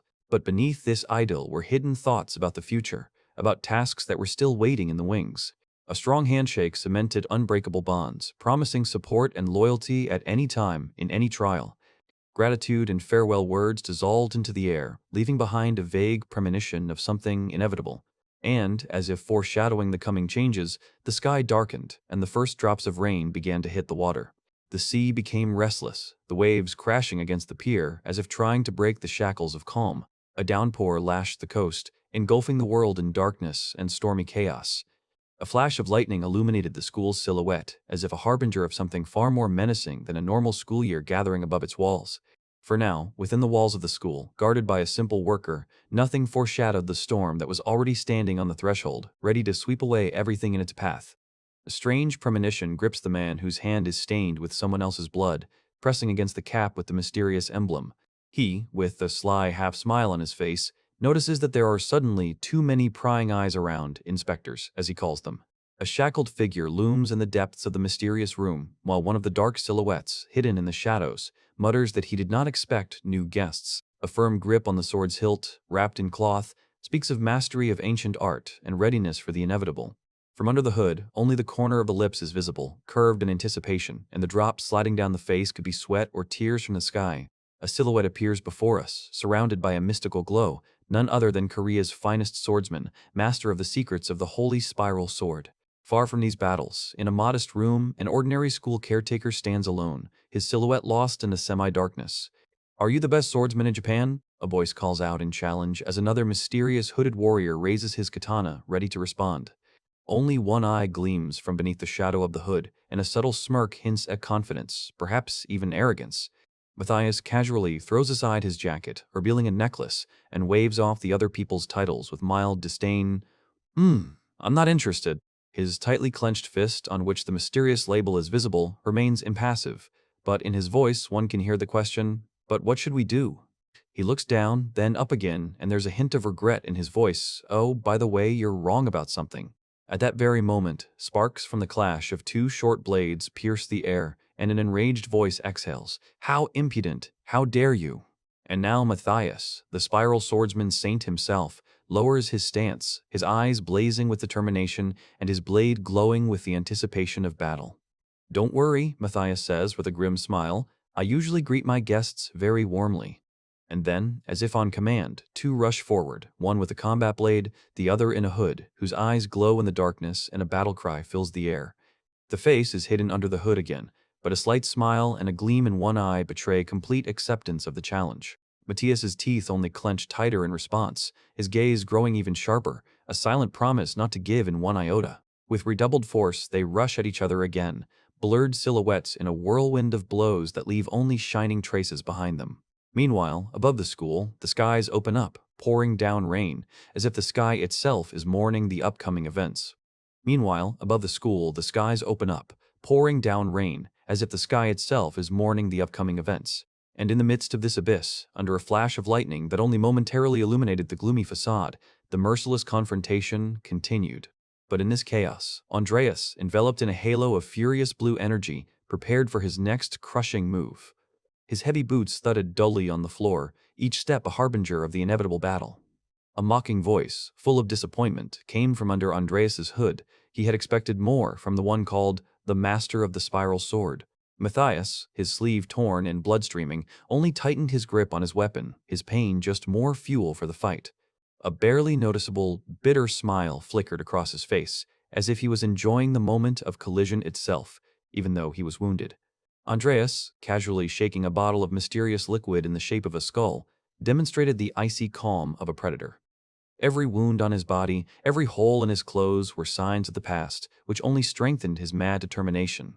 And again, from under the shadow of the hood, a smile burst forth, full of disdain and anticipation of final victory. With a wild cry, Andreas rushed forward, challenging the whole world, demanding that his opponent abandon any bluff. Matthias's gaze became heavy. He felt the presence of someone else, someone who was hiding behind the enemy's back, and it irritated him. He took a deep breath, his gaze full of despair and fury, turning into steely determination in the face of the new threat. The glittering blades clashed, tearing through the air, creating a whirlwind of light and destruction that made the two warriors seem like phantoms. And that strange grin flashed across Matthias's lips again, as if he were playing his own invisible game. And Andreas answered him, his smile just as mysterious and full of hidden cruelty. "Your time is running out," Andreas said coldly, preparing for another blow, knowing that death was already hanging over his enemy. A powerful blow shook the building. Shards of glass flew everywhere like crystal tears falling in a downpour. Amid the rubble, Andreas, unperturbed, turned to his companion, asking if their old fox had escaped, avoiding direct combat. They stood side by side, two grim, hooded figures, their smiles equally sinister and full of ominous anticipation. He pierced the curtain of rain, falling with incredible speed, every blow of the wind echoing in his ears. At that moment, facing the inevitable, Pedro recalled ancient truths. The essence is not in the metal, but in the sharpening, in the sharpness of the spirit, which is above all else. But the cold steel met a hot tongue. Andreas's companion, with predatory lust, licked her serrated saber. His profile, carved by wind and rain, remained unwavering, stubbornly directed forward, towards his destiny.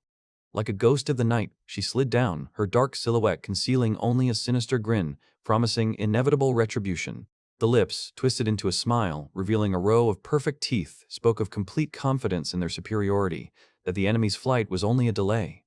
And below, in the midst of the pouring rain, a lonely Pedro confronted two gigantic shadows whose footsteps approached, echoing with the very fate of the world. He stood with his gaze downcast, and the raindrops mixed with the unspoken pain reflected in his eyes, and the rosary beads on his neck seemed like his only salvation. And again, the eerie smile of his companion lit up the darkness as she casually threw out a question filled with caustic irony about his romantic nature. Against the backdrop of a gloomy forest, under the incessant rain, they towered over their victim, two silhouettes personifying inevitable retribution. But the doomed man was not going to give in without a fight. Pedro stood on the edge, ready to meet his fate with a dignity one could only dream of. Below, the waves crashed against the rocks with a furious fury, echoing the thunder and foreshadowing the storm that was about to break. His face was distorted by a grimace, either of despair or of a final, desperate determination hidden behind the damp strands of hair. They looked up with arrogance and predatory anticipation, awaiting the start of a game in which the opponent had no chance.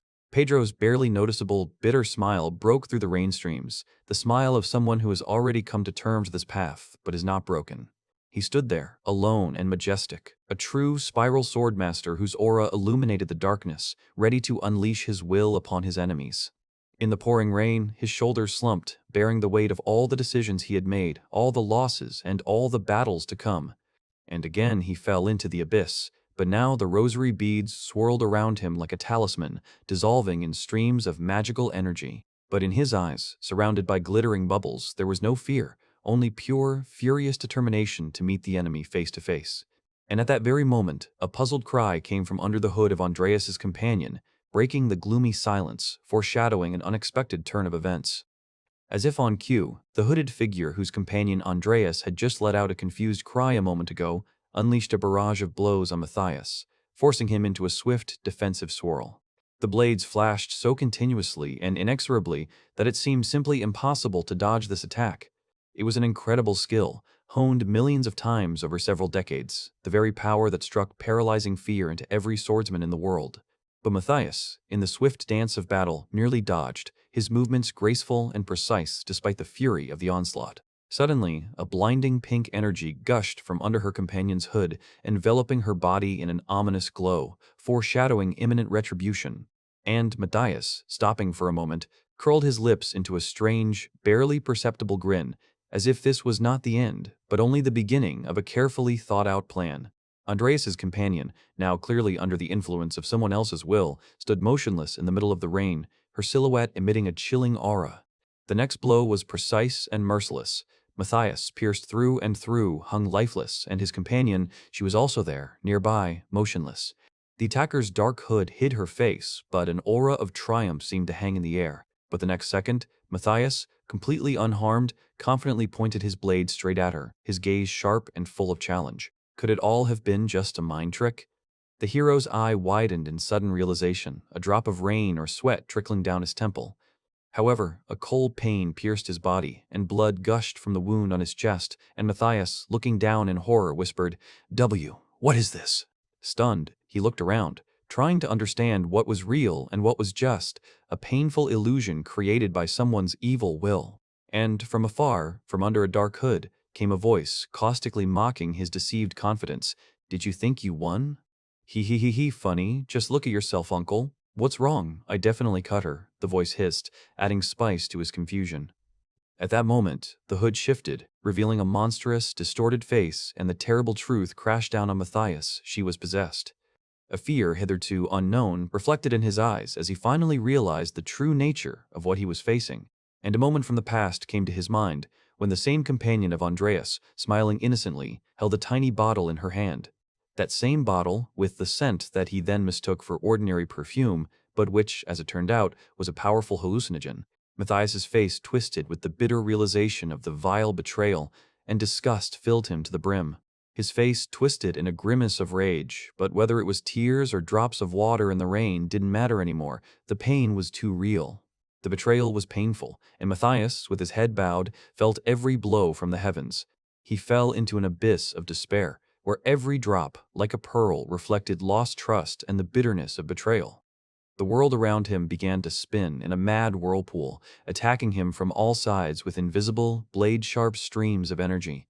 In this illusory battle, Matthias fought several opponents at once, each of whom was merely a projection of his own nightmares. "Get out, damn demon!" His cry of pain and despair tore through the air, trying to drive out the evil spirits that tormented his mind. But from afar, in the shadow of the bamboo forest, the mysterious figure only grinned, knowing that no one would hear his screams. a powerful blow that pierced him through and through, shattering not only his weapon but also the last vestiges of hope, plunging him into darkness. While Matthias struggled with the demons in his tormented mind, the world around him continued to spin. In another corner of this world, under the bright sun, stood the Shinyang school, where, it seemed, peace reigned. But even there was a slight sense of unease. Her colleagues were worried about Ye Jin not answering her calls. "Good night" was the last anyone heard from her, and even her brother could shed no light on her disappearance. The only clue is a mysterious note left by Ye Jin, a woman with a sword and a man who looks like a bear. Meanwhile, in the school corridors, Li Yuna, irritated by her classmates' jokes, was preparing to show what she was capable of. The cold gaze of one of the boys revealed the seriousness of his intentions hidden behind the frivolous behavior of his comrades.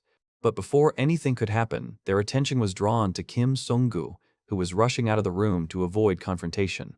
In the distance, near the steep coast, waves crashed against the rocks, as if foreshadowing a coming storm. "What are we doing here?" The question hung in the cold sea air as Filippo and her companions reached the rocky shore. Suddenly, one of them, with his German shepherd partner, bent down, noticing a familiar bottle with a shining liquid at his feet. "McKean, what's wrong?" Filippo felt the tension build as her companion McKean picked up the mysterious vial. This bottle seemed to awaken something in Hyun-dok-go, causing him to remember the past. That night, under the cover of a mystical forest, a mad apostle tried to impose his will. Hyun-dok-go, always calculating and elegant, only squeezed the hand of his new acquaintance, who called himself Simon, tighter. And somewhere far away, on a dry tree, lay the hand of a man whose name was forever imprinted in memory. Every time he looked at this object, Hyun-dok-go was taken back to his past, full of secrets. Meanwhile, other truth seekers watched the mysterious discovery on the cliff edge, as if through a scope. "Are you sure it's Peter?" whispered a doubtful voice from the thick foliage where the observer was hiding. But suddenly, like a ghost, Hyun-dok-go appeared right behind him, taking away the only means of communication. Shock and confusion gripped the man. How could Hyun-dok-go have covered the distance so quickly, and how did he discover his hideout? While the knife-wielding attacker was trying to get closer, Hyun-dok-go was already calmly talking on the phone, answering the question of whether he was Shimong of Glory. On the other end of the line, with a seductive smile, the mysterious Yuika was enjoying the game, calling Hyun-dok-go a demon. He replied with icy calm, expressing doubts about her presumption, but maintaining an unperturbed appearance. The attacker was writhing in pain at his feet, but Hyun-dok-go merely offered a casual, "I hope he's okay." Seconds before, with one lightning-fast move, Hyun-dok-go incapacitated his opponent, depriving him of his weapon. And then Nathaniel's eyes flashed with an ominous red light, foreshadowing cruel retribution for his unbearable insolence. In the distance, a luxurious yacht glided across the endless waters, symbolizing a world where other forces ruled. Hyun-dok-go, now on the deck of this yacht, asked with cold calm about the whereabouts of his enemies. The photograph, held by someone's hand, depicted a giant cruise liner, that woman's house, as she was called. Surrounded by monitors, Filippo analyzed data from around the world, but one ship remained a complete mystery. It was the Phantom Cruise, a ship whose existence seemed to have been erased from all conceivable records. The Ghost Cruise hid a sinister secret. The kidnapper of Sunbae Simon was on board, but Hyun-dok-go knew one thing for sure, gazing into the endless sea distance. Somewhere on Earth, within ancient walls, another chapter of a bloody history was unfolding. The Yamato mass disappearance case was only a harbinger of things to come. Hundreds of fallen bodies, frozen in eternal silence, whispered of an unimaginable massacre. Amidst the blood-soaked ruins stood two men, their faces hidden in impenetrable shadow, leaving no witnesses. Yuika, leaning on her hand, thoughtfully asked why it was called a disappearance and not genocide. Even the rays of the sun could not wash away the scarlet stains from the floors that remembered these terrible events. The shards of broken glass on the blood-red floor reflected the despair and chaos of the recent past. Meanwhile, warnings appeared on the streets, wanted persons especially dangerous, who were not to be approached. And, like a ghost, a new warrior appeared in this world, in whose hands a blade glimmered. Filippo, inhaling cigarette smoke, spoke of madness. To go alone into the sea is certain death. But Hyun-dok-go did not listen to the warnings. His gaze, full of determination, was fixed on the horizon. His fist clenched, and the thought of avenging his brother's blood burned within him, demanding retribution. "Don't try to be cool," came the reply, but his determination was as unshakable as a rock. Meanwhile, the two on board, tired of the routine, complained about their fate, dreaming of heroic deeds. I didn't invite you, Hyunduk Go said coldly, knowing that his path lay beyond their understanding.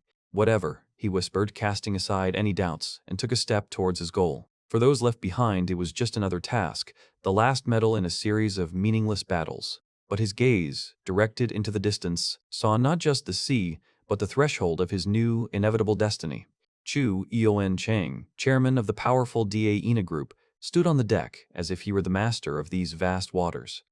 While his subordinates grumbled, wanting more than just to be performers, their calls for glory were merely a backdrop to his true intentions. He knew he couldn't do otherwise. The price of greatness was always high, and retreating was not in his rules.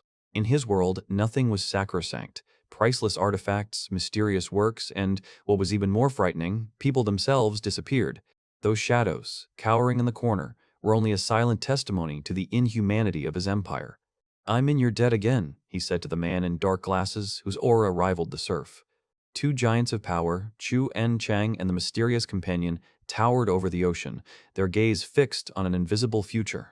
This companion, Hyu Ndoke Go, the demon swordsman, remained a mystery, whose amethyst-colored eyes hid unknown secrets. In the distance, through the evening gloom, a luxurious liner shone, beckoning with lights and promises. The ship cut through the waves like a ghost, leaving behind a trail of fate leading into the unknown. This was the Phantom Cruise, a floating palace, a place where the darkest deals and most dangerous games were intertwined. But inside this splendor, a storm was already raging.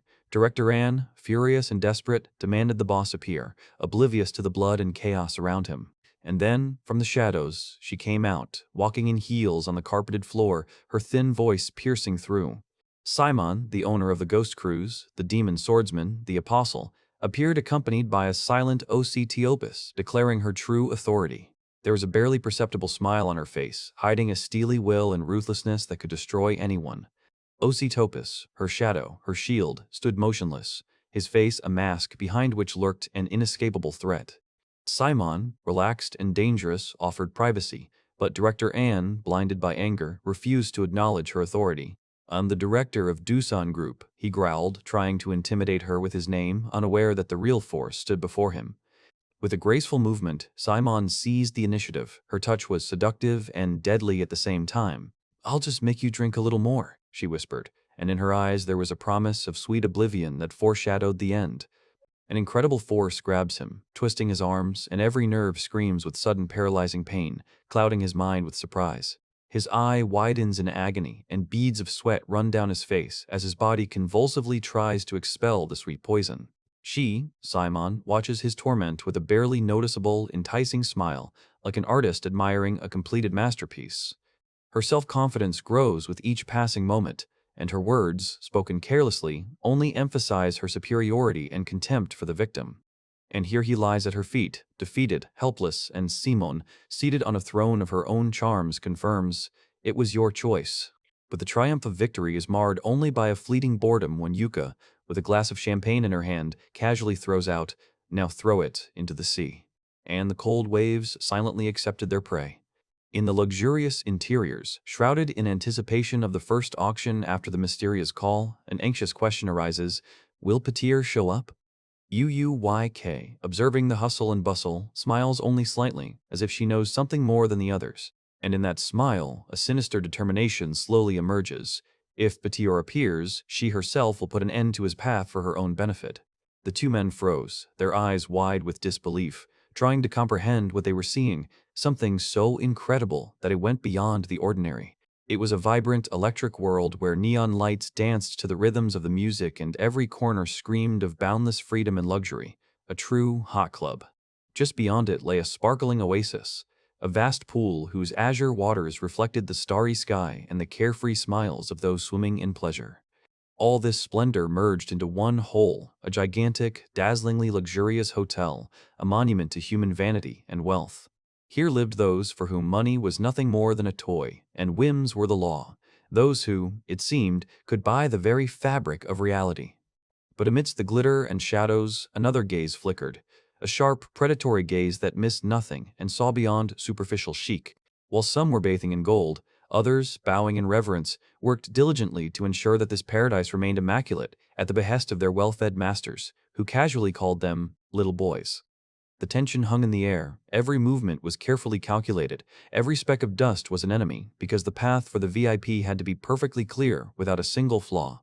And so, in the hands of the master of this world, bundles of banknotes once again sparkled, an undeniable symbol of power, capable of opening any door and forcing anyone to bow down. The workers' faces, exhausted just a second ago, now showed a look of numbness mixed with reverent awe. This wad of dollars seemed to have turned their modest world upside down. In the hands of the workers, who had been exhausted just a second ago, 1,000,001 sparkled, igniting a mad fire of hope in their eyes. If a simple job can bring in such fabulous money, then any work will seem like an easy path to untold riches. And now they, forgetting about fatigue, are rolling on the floor, intoxicated by the thought that hard times are forever behind them. But this is only a prelude to the real action, unfolding on the majestic stage where the Ghost Cruise welcomes its guests. Amidst the glitter and luxury, she stands tall, the embodiment of elegance and danger, with a glass of champagne in her hand. Meanwhile, in the dim room, another character, like a puppet without strings, sank helplessly into a chair. Somewhere in the distance, beneath a mask of indifference, lurks a gaze already assessing the new, deceptive glory, like a shadow foreshadowing a storm.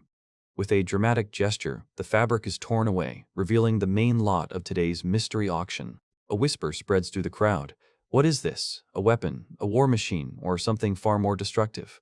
With a slight smile, she introduces the world to the Gift, a biochemical weapon capable of wiping out hundreds of thousands of lives in minutes. The man in glasses, whose eyes are hidden behind tinted lenses, cannot hide his surprise. How can such an inconspicuous object possess such terrifying power? Questions linger. Could this really be the same banned Soviet project abandoned due to its lethality?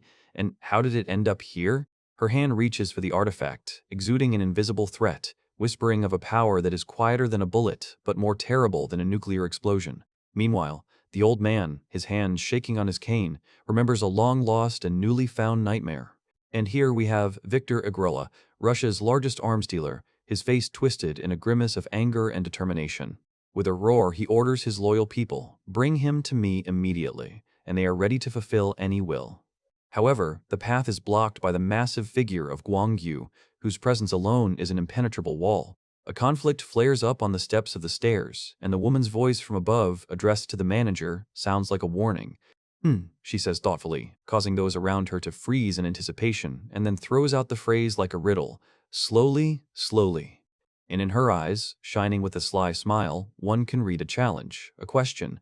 Are you really so slow as to comprehend the full depth of this game? She towers over the fallen, and only the death rattle breaks the ringing silence. Did he really see what happened? His eyes, hidden behind the glass, betray an unimaginable shock. And it's not just him. The crowd of spectators freezes, their faces distorted with horror and disbelief. Those people who were just full of life, they simply disappeared, dissolved into thin air, leaving only a trail of blood. To the side, a powerful man, his muscles tense with rage, tries to break free from the guard's grip. His look of shock slowly gives way to the realization of something inevitable. But the crowd is already dying of horror, once again turning into picky spectators evaluating the show. "Oh, what a pity," Yuka says with a slight grin, as if apologizing for her deadly grace. "But the show must go on." And every word, every gesture, every movement of hers captures their attention. "Tomorrow evening," she announces, "an auction will begin for a certain gift, the starting price of which is $200 million. She stands on stage like a goddess, enveloped in light, and her aura fills every corner of the hall. Her smile is a challenge, a silent message. She cannot be broken, she cannot be intimidated. The crowd, piqued by curiosity, demands, "What is this? Gift? A weapon? A relic? Show it all." But Wayuwaika only puts her finger to her lips, calling for silence. "This special lot," she whispers, "I'll show you tomorrow." There's a spark of anticipation in her eyes, as if tomorrow holds an even more dizzying surprise. One of the businessmen, trying to hide his impatience, throws to the other, "Why are you so worried? Do you really think that this will be better than the gift itself?" "I hope so," the other replies. "We'll see everything tomorrow." The crowd slowly begins to disperse, leaving behind only an echo of questions and impatience. And on the dais, Wayuwaika and her silent guard look down on those leaving, their gazes full of mystery and anticipation of tomorrow, which promises to reveal the most hidden mysteries.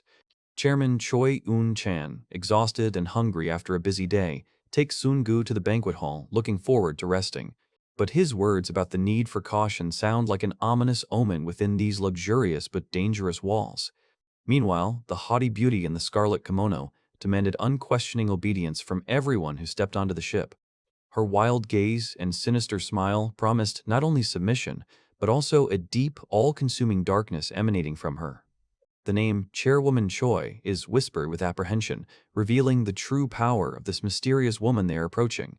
Soon she, accompanied by a faithful guard, throws a reproach at him in the direction of the absent ones, with a hint about a certain gift that was supposed to lure them.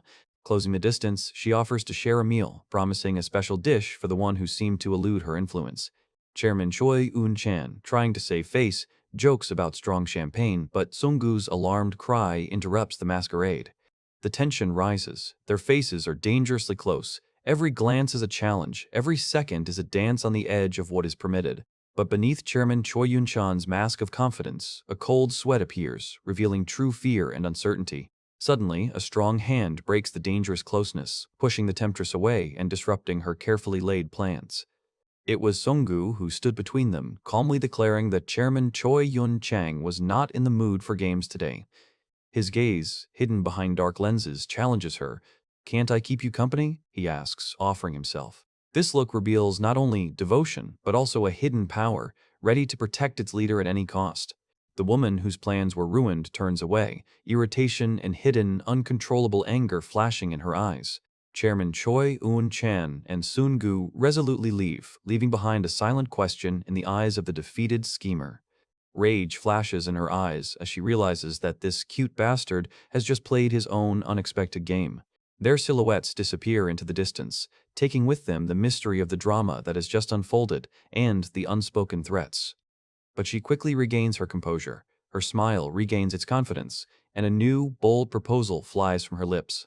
And Sungu, as if anticipating new challenges, advises Chairman Choi Yun-chan to be prepared for anything, even to take off his belt.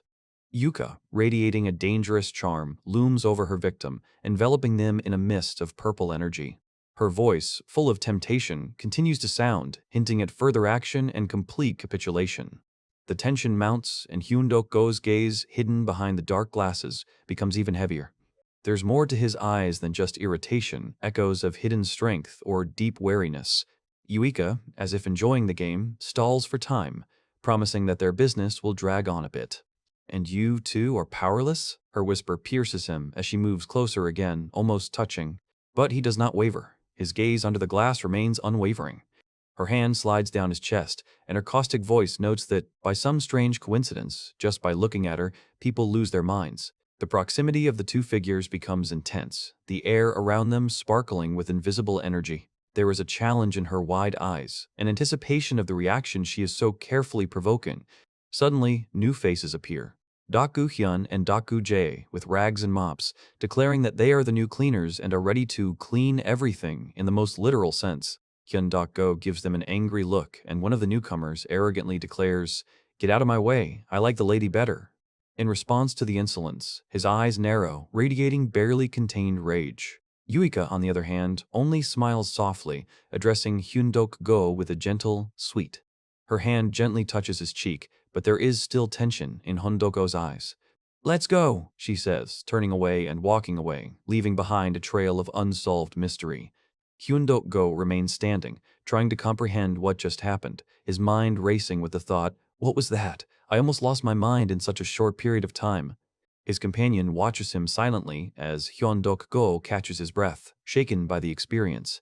"I knew it," flashes through Hyun-dok-go's mind, while the cleaners zealously assure the lady that they will not leave a speck of dust in her path.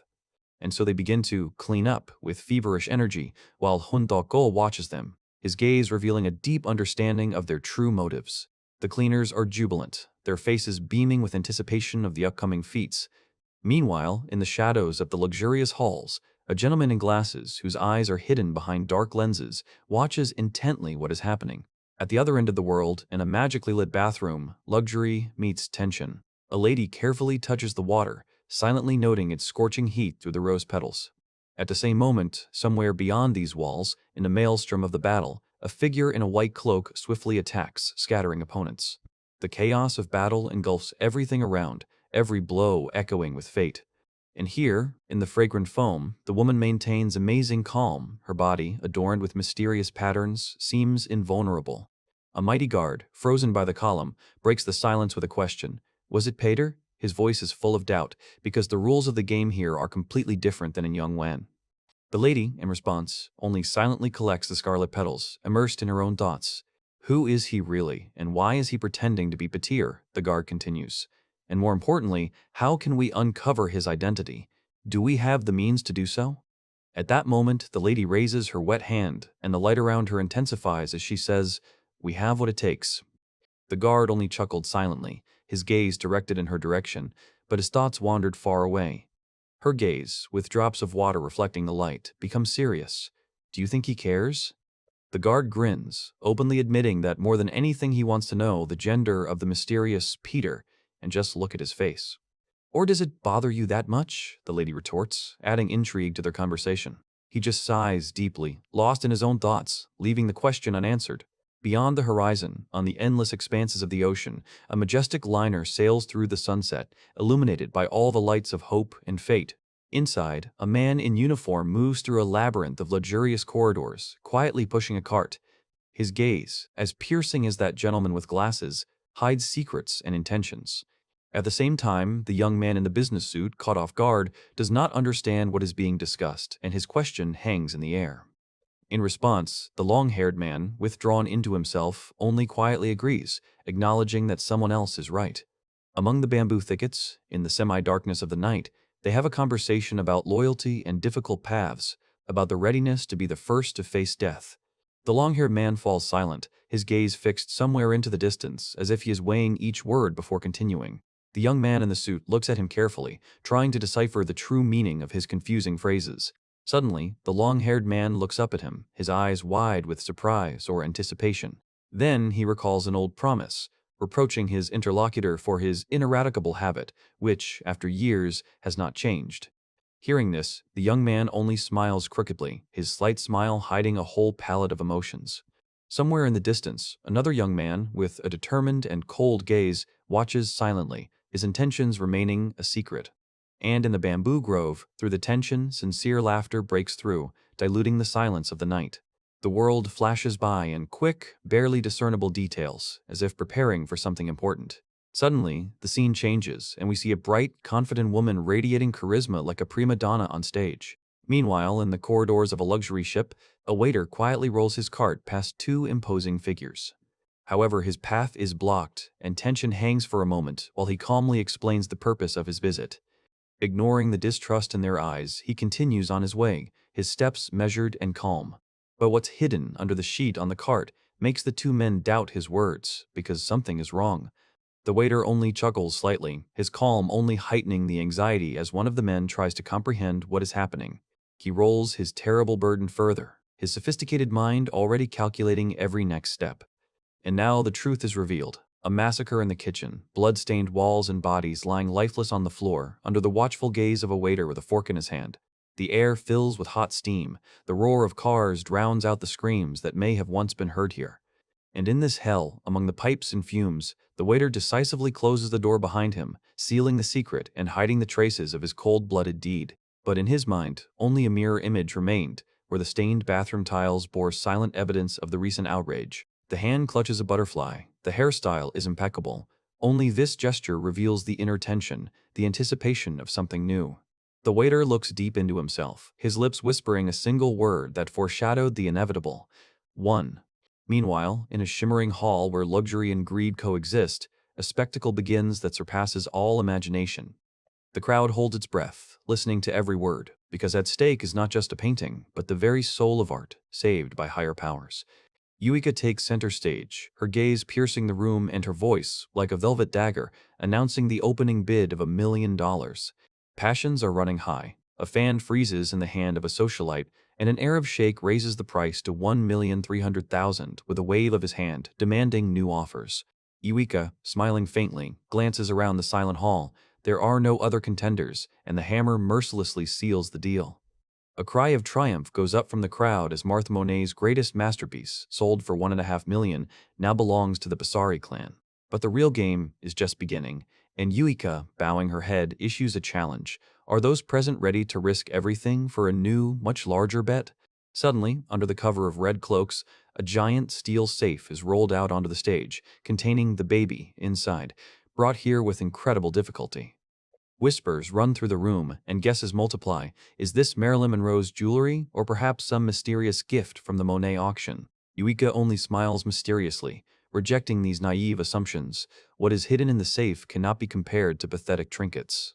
This gift, she says, surpasses any creation of human hands, for God himself seemed to love it more than anything else in the world. An anticipatory smile plays on her lips, foreshadowing a sight that will make your blood run cold. Well, let's see. The safe mechanism gives way with a clang, and the massive wheel turns, revealing to the world what was kept behind 7 locks.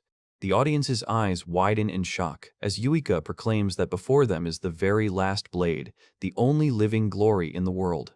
And so he appears before them, half naked, a mighty warrior chained to the wall, his body covered in scars, each one a chronicle of battles. Yuika slowly moves her hand, as if conducting a pause, and asks the audience, he was once considered the greatest swordsman in the world, and his nickname was, what? The crowd goes silent, and then, like an echo, a name rings out, sending shivers down your spine. The spiral swordsman? The one we've heard about? But it's just a corpse, isn't it? A confused whisper passes over the crowd as they peer at the lifeless body. Yuika, barely holding back a triumphant grin, only narrows her eyes, enjoying the spectacle. On stage, she turns to the audience, arms wide open, and her voice echoes, "Quick, show yourself." A predatory grin lights up her face, and her eyes sparkle. "Well, even if you don't show up yourself, I'll find you." The hall explodes with indignation and bewilderment. How can you put corpses up for auction? But someone already recognizes Simon in him. Faces flicker through the crowd, expressing wariness and sudden awareness. Shock and confusion mount, engulfing everyone who has come here in search of wealth and power, their faces distorted with horror. Yuika's eyes shine with unhealthy excitement, anticipating the denouement of her devilish game. Her lips curl into a sly grin, as if in response to an unspoken challenge. Meanwhile, Guangyu, completely enveloped in a crimson glow, clenches his teeth, his eyes blazing with rage. And here it is, the final pitch. "It's Simon," a voice booms, causing the crowd to freeze. A shudder runs through the hall. The realization of what is happening pierces the hearts of the audience, turning them into a single mass of horror. Yuika again stretches her lips into a triumphant grin, enjoying the effect produced. Guangyu, whose eyes now glow with blue fire, freezes, his anger reaching its limit. The entire hall is buzzing, the excitement growing into a real hurricane of whispers and exclamations mixed with fear. Yuika turns away from the crowd, looking around at the chaos she has created, and only smirks as a silent figure stands next to her. Mathil approaches her, his question sharp. "Did you find it?" And Yuika only sighs, disappointed. "Alas, I cannot find it," her voice sounds with annoyance, and her gaze wanders around the room looking for an invisible target.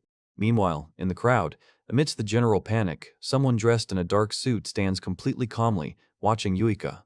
He exudes a terrifying aura, like a harbinger of impending doom, calling to him all who thirst for his death. The woman in the purple dress, leading this grim auction, looks down at the chained captive with a cold smile. Her lips curl into a smug smile, foreshadowing something that should make the hearts in the crowd stop. She gestures imperiously towards the exhausted but still resisting Simon, whose fate hangs in the balance. With a devilish expression, she announces the starting price for the man's life: $10 million. From the depths of the hall, her voice resounds, predicting to Simon that he will die, and even Pedro seems to fall under the blow of her merciless words. At this time, Pedro himself, that mysterious man in a suit with a heavy look, realizes that Simon is nothing more than a skillfully set trap for him. Simon, exhausted and chained, bitterly realizes that he is unable to pay for his freedom because 10 million is only the beginning. Pedro's fist clenches with rage and impotence, every nerve in his body stretched to its limit. His thoughts scream about how to save Simon from this trap while there is still the slightest chance. The auctioneer, reveling in her power, reminds the crowd that the Apostle of Glory, once valued more than nuclear weapons, is now just useless loot. Her caustic words, like daggers, pierce Simon, hinting at the betrayal of the one who abandoned him to his fate. She turns to the crowd, her silhouette against the bright spotlights ominous, her every gesture a menace. With a blood-curdling smile, she announces the countdown to Simon's execution. 5. Her voice rings out, and the tension in the crowd grows as onlookers stare hungrily at the stage. 4. Her gaze meets Simon's, and in it burns a mad triumph over his suffering. 3. Simon's scream chokes in his throat, his face contorted in agony and despair. 2. The moments before inevitable death seem like an eternity. 1. The echo fades away, leaving behind a ringing silence, a harbinger of a terrible end. But suddenly, something happens, and a look of surprise appears on the auctioneer's face, as if something has disrupted her deadly plan. At this very moment, Pedro, who had been merely watching all this time, now looks at the scene with a cold, determined gaze, ready to act. The auctioneer, her face distorted with astonishment, addresses someone unseen, wondering about Choi Yun-chan's sudden intervention and her unjustified impudence. In the shadows, detached and silent, sits a mysterious man, his figure hidden in the semi-darkness but whose cigarette smoke is barely noticeable, hinting at his presence. With a sly smile on her lips, the auctioneer makes a caustic remark, as if testing the limits of her opponent's understanding, asking if he understands English.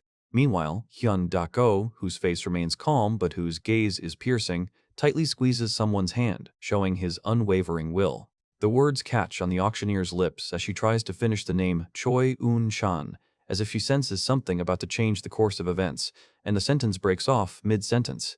As the crowd cheers, congratulating the chairman on his auction victory, the auctioneer bows her head, her eyes narrowing in a question full of hidden suspicion that he is hiding something. In the bedroom, a wounded man with a bandage on his head lies unconscious, and someone nearby utters the fateful question, "Is this the one you wanted to find?" Hyun Dok-go, standing at the wounded man's bedside, listens to his subordinate's concerns about the impending threat to the chairman, but only orders him not to blame himself, because that's how it should be.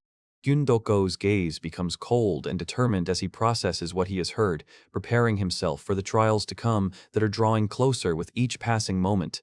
Standing in the doorway, Hyun Dok-go gazed gloomily at the sleeping man, whose fate seemed to be intertwined with his own in this tangled game. The auctioneer's smile turns into a creepy grimace, foreboding something bad, as if she is anticipating someone's imminent collapse and savoring the upcoming victory. While one of Hyun Duk-go's companions nervously wipes away the sweat, realizing the hopelessness of their situation, the other remains unperturbed, as if he had already thought through all the possible escape routes. Anxiety and despair are visible on the companion's face, realizing that there is simply no safe way out of this trap, and their situation is worsening with every second. But Hyun Dok-go just looked at him calmly, and a spark of confidence sparkled in his eyes, as if he was already thinking about an unexpected decision, hiding it from everyone. In the luxurious corridors, bathed in soft light, Hyun Dok-go is lost in thought, weighing every step before making a final decision. His thoughts are interrupted, and a slight look of surprise appears on Hyun Dok-go's face, as if something or someone has disturbed his peace, taking him by surprise.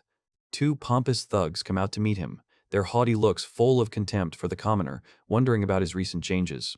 Surrounding Hyun Dok-go, they try to tempt him with promises of wealth, mocking his current path and offering easy money that requires no effort. Their faces, framed by dark glasses, express their determination to convince him, but a premonition of someone's confusion or bewilderment hangs in the air. Overwhelmed by their own success, the bandits find it difficult to comprehend how they managed to earn a fortune in such a short time, but their eyes are already burning with greed. They are confident in their own strength, in the immutability of the rules, according to which a simple worker will never become the one who decides destinies. But the calm voice of the man opposite offers a different perspective, pointing to the most invisible. Those who are accustomed only to dirty work wave it off with a grin, seeing themselves as mere servants, incapable of more. However, his gaze is full of hidden knowledge, promising that their unseen work will soon bear fruit. These words pierce them, forcing them to raise their heads, feeling a new, ominous light above them. Elsewhere, amidst luxury and comfort, someone's back hides disturbing thoughts from us, and the other, exhausted by illness, burns with fever, his powerful body broken by weakness. His cold, piercing gaze leaves no doubt about his determination, no matter what the circumstances. Young, but with the same fire in his eyes, he embodies a new era where strength and will are more important than age. On the roof of the world, two young men are talking, one of whom mentions the smell of sweat from their sports uniform as a symbol of the merciless everyday life. Down in the schoolyard, there is chaos, fighting, shouting, and dreams of simple joys inaccessible to those who live by different rules. His gaze glides across the battlefield, where every blow leaves its mark on the future. He smiles, remembering how he used to joke that hands stained with blood couldn't hold a pen. But the words spoken in jest turn into a shocking proposal that changes their entire understanding of their future. the one who stands with his back firmly, declares a new path to find those who have nothing but a body and teach them. His figure, bathed in the golden light of the sunset, exudes an unwavering confidence in his plans. He, stunned, tries to comprehend the scale of what is being proposed, repeating the words about the need to go and teach. With a slight, almost devilish grin, he waits for an answer, savoring the moment of choice that is about to change someone's life. Kyung is the only word that leaves his lips, filled with a mixture of surprise and nascent understanding. And against the backdrop of a blazing sunset, a single question hangs over the city, echoing off the rooftops and carried away into the unknown. And at that moment, like a ghost from the fading past, an image of past happiness flashes before his inner gaze, shining with the gentle gold of long-forgotten smiles. However, the reality is harsher and more silent. Hyun, standing right in front of him, is cold, and his eyes seem to hide an endless depth of unknown secrets. Every glance he gives is a silent reminder of the chasm that has opened up between then and now. Looking at Hyun leaning over the bed, he couldn't help but think back to the days when Simon, his friend, made promises that seemed unbreakable. But as Hyun retreats toward the doorway like a cold shadow, the observer realizes that between the past and the present lies an abyss of unfulfilled vows and broken bonds. Their appearance was spectacular, but with every step the woman took, barefoot and with her shoes in her hand, one could feel the growing tension, like a smoldering ember under the ashes.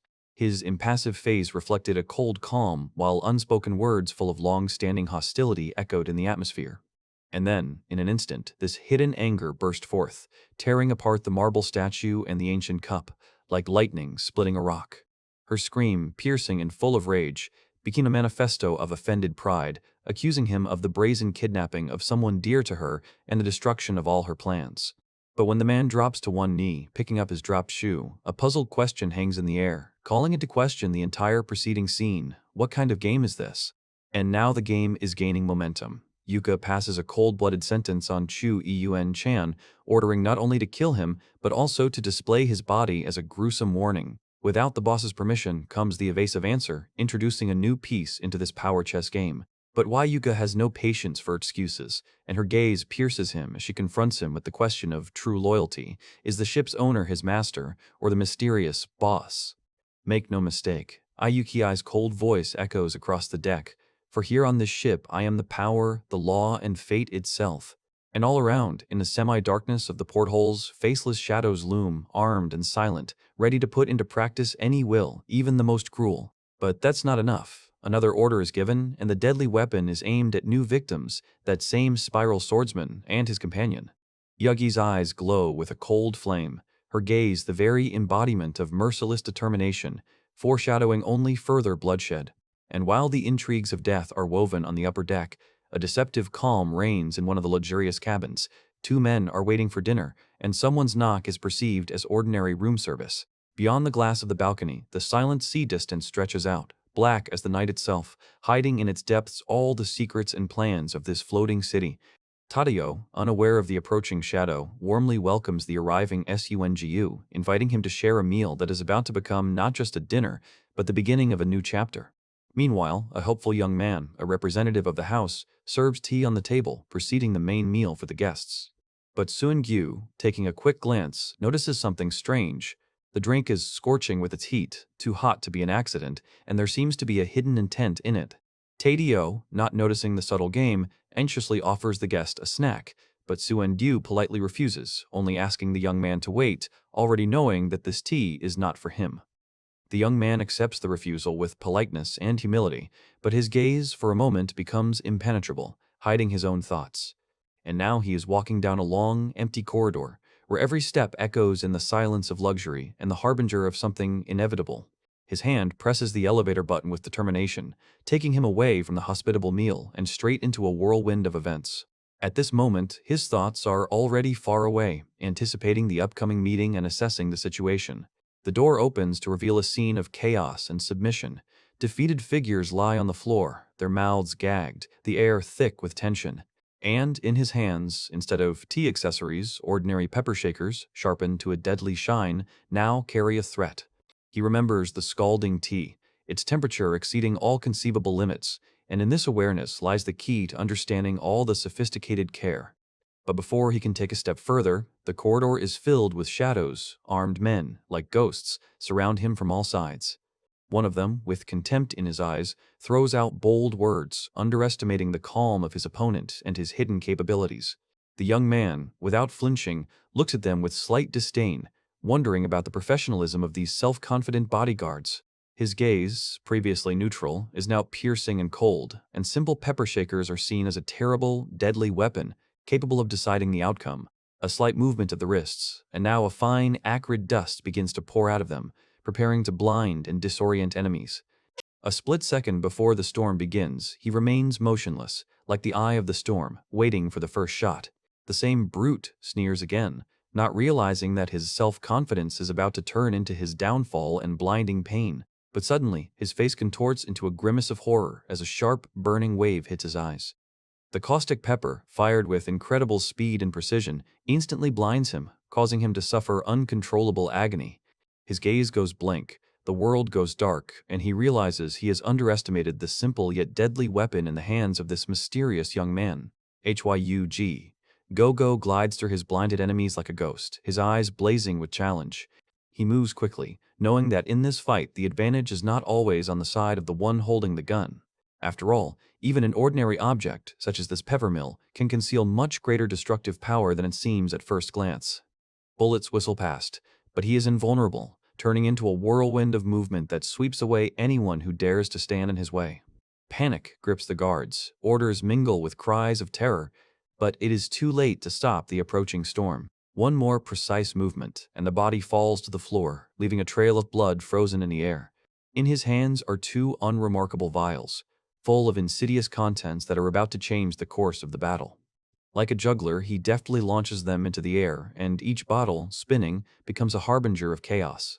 A powerful explosion of a caustic mixture fills the corridor, turning the clear world into an unbearable shroud in suffocating darkness. The guards, blinded and disoriented, frantically cover their faces, trying to save themselves from the burning cloud that pierces their lungs.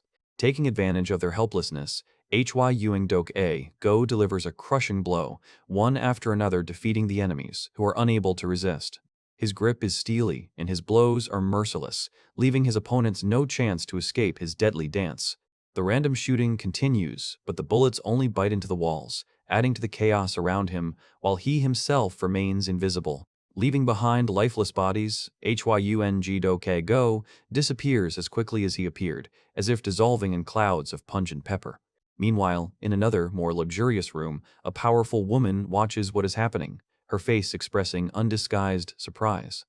An elegant lady with a cigarette in her lips seems to be enjoying the unfolding drama, her eyes full of dangerous mystery.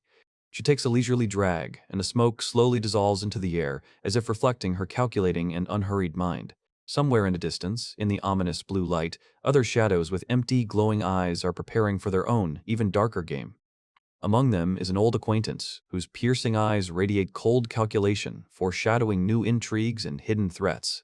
And in someone's hand lies the final weapon, emitting an ominous blue light capable of turning everything upside down in this complex chess game. The beginning is always leisurely, with a light puff of smoke settling on the shiny metal of the ashtray. Her lips whisper something that sounds like confidence, but there's something more hidden in her eyes. Uika, with an enigmatic smile, watches the unfolding events like a conductor of a symphony of chaos. And he, it seemed, only now realized the full depth of what was happening, clutching a useless weapon in his hand. Blood and debris are the remains of a recent battle, and over it all echoes a name, Peter. Fear pierces his face as the reality of what is happening hits him with all its weight. Yuyk listens, her gaze sharp, every nerve taut, awaiting the next move. And again, a drag, as if she were inhaling not nicotine but the very anticipation of coming changes. Then, a sharp, almost crazy look, full of hidden plans and irrepressible energy. The man remains paralyzed, his world crumbling before his eyes, and the weapon seems like a toy. A real battle is raging, where every blow is the final argument, and every fallen one is just a step towards victory. Yuka, in the very heart of the storm, lets out her battle cry, filled with fury and determination. And through the roar of battle, her voice rings out, approving of the chaos that she herself seems to have sown, noting with pleasure, "Excellent." Her faithful dogs, smug and menacing, only strengthen this confidence, preparing for the next phase. But even the most confident people sometimes have to deal with the unexpected, which leaves them slightly perplexed in their dark glasses. Unanswered questions hang in the air when a situation gets out of control, shocking even those who have seen it all. Why is this happening? Red flashes illuminate the fall, and only one figure seems to remain unshaken in the midst of the devastation, enjoying the moment. The shadow that fell on the floor testifies to the crushing force that changed the course of the battle in an instant. And Yuik, with that creepy grin, seems to be getting genuine pleasure from the spectacle, pushing her emotions to the limit. And even they, seasoned fighters, are finally overcome with pure horror in the face of this furious, unstoppable force. The focus is on his eyes, where a ruthless calculation hides, foreshadowing the coming storm. Powerful fingers dig into luxurious fur, tenderly covering the powerful grip that declares ownership. Surrounded by his accomplices, he listens to every word, but his gaze says only one thing: there is no turning back. In the opulent corridors, a command resounds, harsh and unyielding: take them away, as always, and destroy everything that gets in the way. Meanwhile, something so important is being told in the ear that the very name of the master makes one freeze. The staff's everyday routine is instantly shattered, replaced by shock and disbelief on their faces. "Stop!" comes a desperate cry, full of fear of the wrath of the mysterious mistress whose verdict will be terrible. Their frightened eyes reveal the understanding that what is looming is not just a conflict, but a real catastrophe. But the one who holds the threads of this drama only coldly watches the developments, enjoying control. The sharp click of the shutter breaks the silence, as if warning of a final, irrevocable action. The shot at the ceiling is not just an act of aggression, but a manifesto asserting his absolute power over this place. Questions immediately arise in the crowd, turning into chaotic shouts and panic that grips everyone. The silhouettes of people merge into a single stream, hastily leaving the scene of the impending disaster. A young woman runs, clutching her hair, her face distorted by the pure terror that infects everyone. A piercing scream comes from deep within the crowd, echoing the collective agony and despair. But his gaze remains unwavering, serene, like that of a commander watching a battle. The other two, forgetting everything they knew, scream hysterically, trying to resist the invisible, crushing wave. Their faces are distorted beyond recognition. Grimaces of pain and horror merge into one heartbreaking chorus. And once again he, unperturbed in the center of chaos, with his pistol raised to the sky, confirms his triumph. And Yuika, like a queen on a throne, continues to enjoy this spectacle while the world of VIPs collapses around her. Tensions are mounting, and even the most resilient agents feel the ground crumbling beneath them, as the trust of VIPs is the last thing they can lose. Time is running out, and panic is setting in as one agent takes a devastating blow, his name echoing through the chaos. But Yuika, like a fury, does not stop, raining down a hail of blows on her victim. And in her every movement, one can read the rage that demands revenge. Her face is contorted with wild rage, the blood on her cheeks only highlighting the madness in her eyes as she screams curses at the certain old man who has caused her wrath. The victim seems to be already broken, but even on the verge of consciousness, the last resistance awakens in him, threatening the offender with death. A broken artifact shimmers on the blood-soaked floor, its fragments reflecting the eerie light of impending disaster. And there he was, a man with perfect abs, silently towering over Yuika, her bloodied hand holding something broken that had just been part of his power. Despite her wounds, Yuika looks up, her gaze full of determination. She asks for permission and promises to bring the enemy at any cost, without hesitating for a second. A sinister smile appears on her blood-stained face, foreshadowing something far more terrible than just revenge. Yuika's bare legs, covered in blood spatter, wrap around the man's body as she gently but firmly whispers to him not to interfere. The idea of the futility of searching sounds like a warning. It is useless to dig in one hole if the goal can simply disappear. This calm, confident man, with a piercing gaze, echoes that it is not so easy to catch someone who can hide in another shelter at any moment. Yuika, leaning towards him with a predatory gleam in her eyes, declares that she has her own, more sophisticated method. He, in turn, reminds her of her place, that her destiny is only to follow him, no matter what she plans. But Yuika only smiles, her smile full of madness and defiance, as she reminds them of their long-standing promise and suggests they end this once and for all. Amid the debris and bloody splashes, as if in a chaotic whirlwind, the question rushes: what to do if the target has disappeared, and how then to find a way out? And Yuika, towering over the ruins, holds a glowing artifact in her hands, like a harbinger of a new catastrophe, demonstrating its destructive power. She licks the glittering object, a look of perverted pleasure on her face, and words about the ability to destroy 200,000 people fly from her lips. The man's eyes, full of horror and rage, reflect the realization of the scale of the threat posed by her insane words. His face distorts with shock, because it becomes clear that in front of them is not just an enemy, but a mad force, ready to do anything for its goal. And this insane force, which knows no mercy, is already sowing chaos. Screams of horror tear the air, and innocents fall bleeding. A grim warning fills the air. Anyone who breathes in these fumes without knowing their nature will face instant death. There is no time left for salvation. The paths to the controls are blocked, and only one solution flashes through his mind: evacuate everyone from the lower tiers up. Fear mingles with a fierce determination in his gaze, every drop of sweat on his temple testifying to a deadly race against time. Meanwhile, below, amidst the luxury and bustle, countless souls continue their ordinary lives, unaware of the impending threat. From ordinary employees to the wounded bedridden, everyone here is doomed unless disaster can be averted. His wide-open eyes, full of primal horror, reflect the entire abyss of despair that has engulfed his soul. He finally realizes the full horror of the situation and prepares for a desperate step, because inaction means inevitable death for everyone,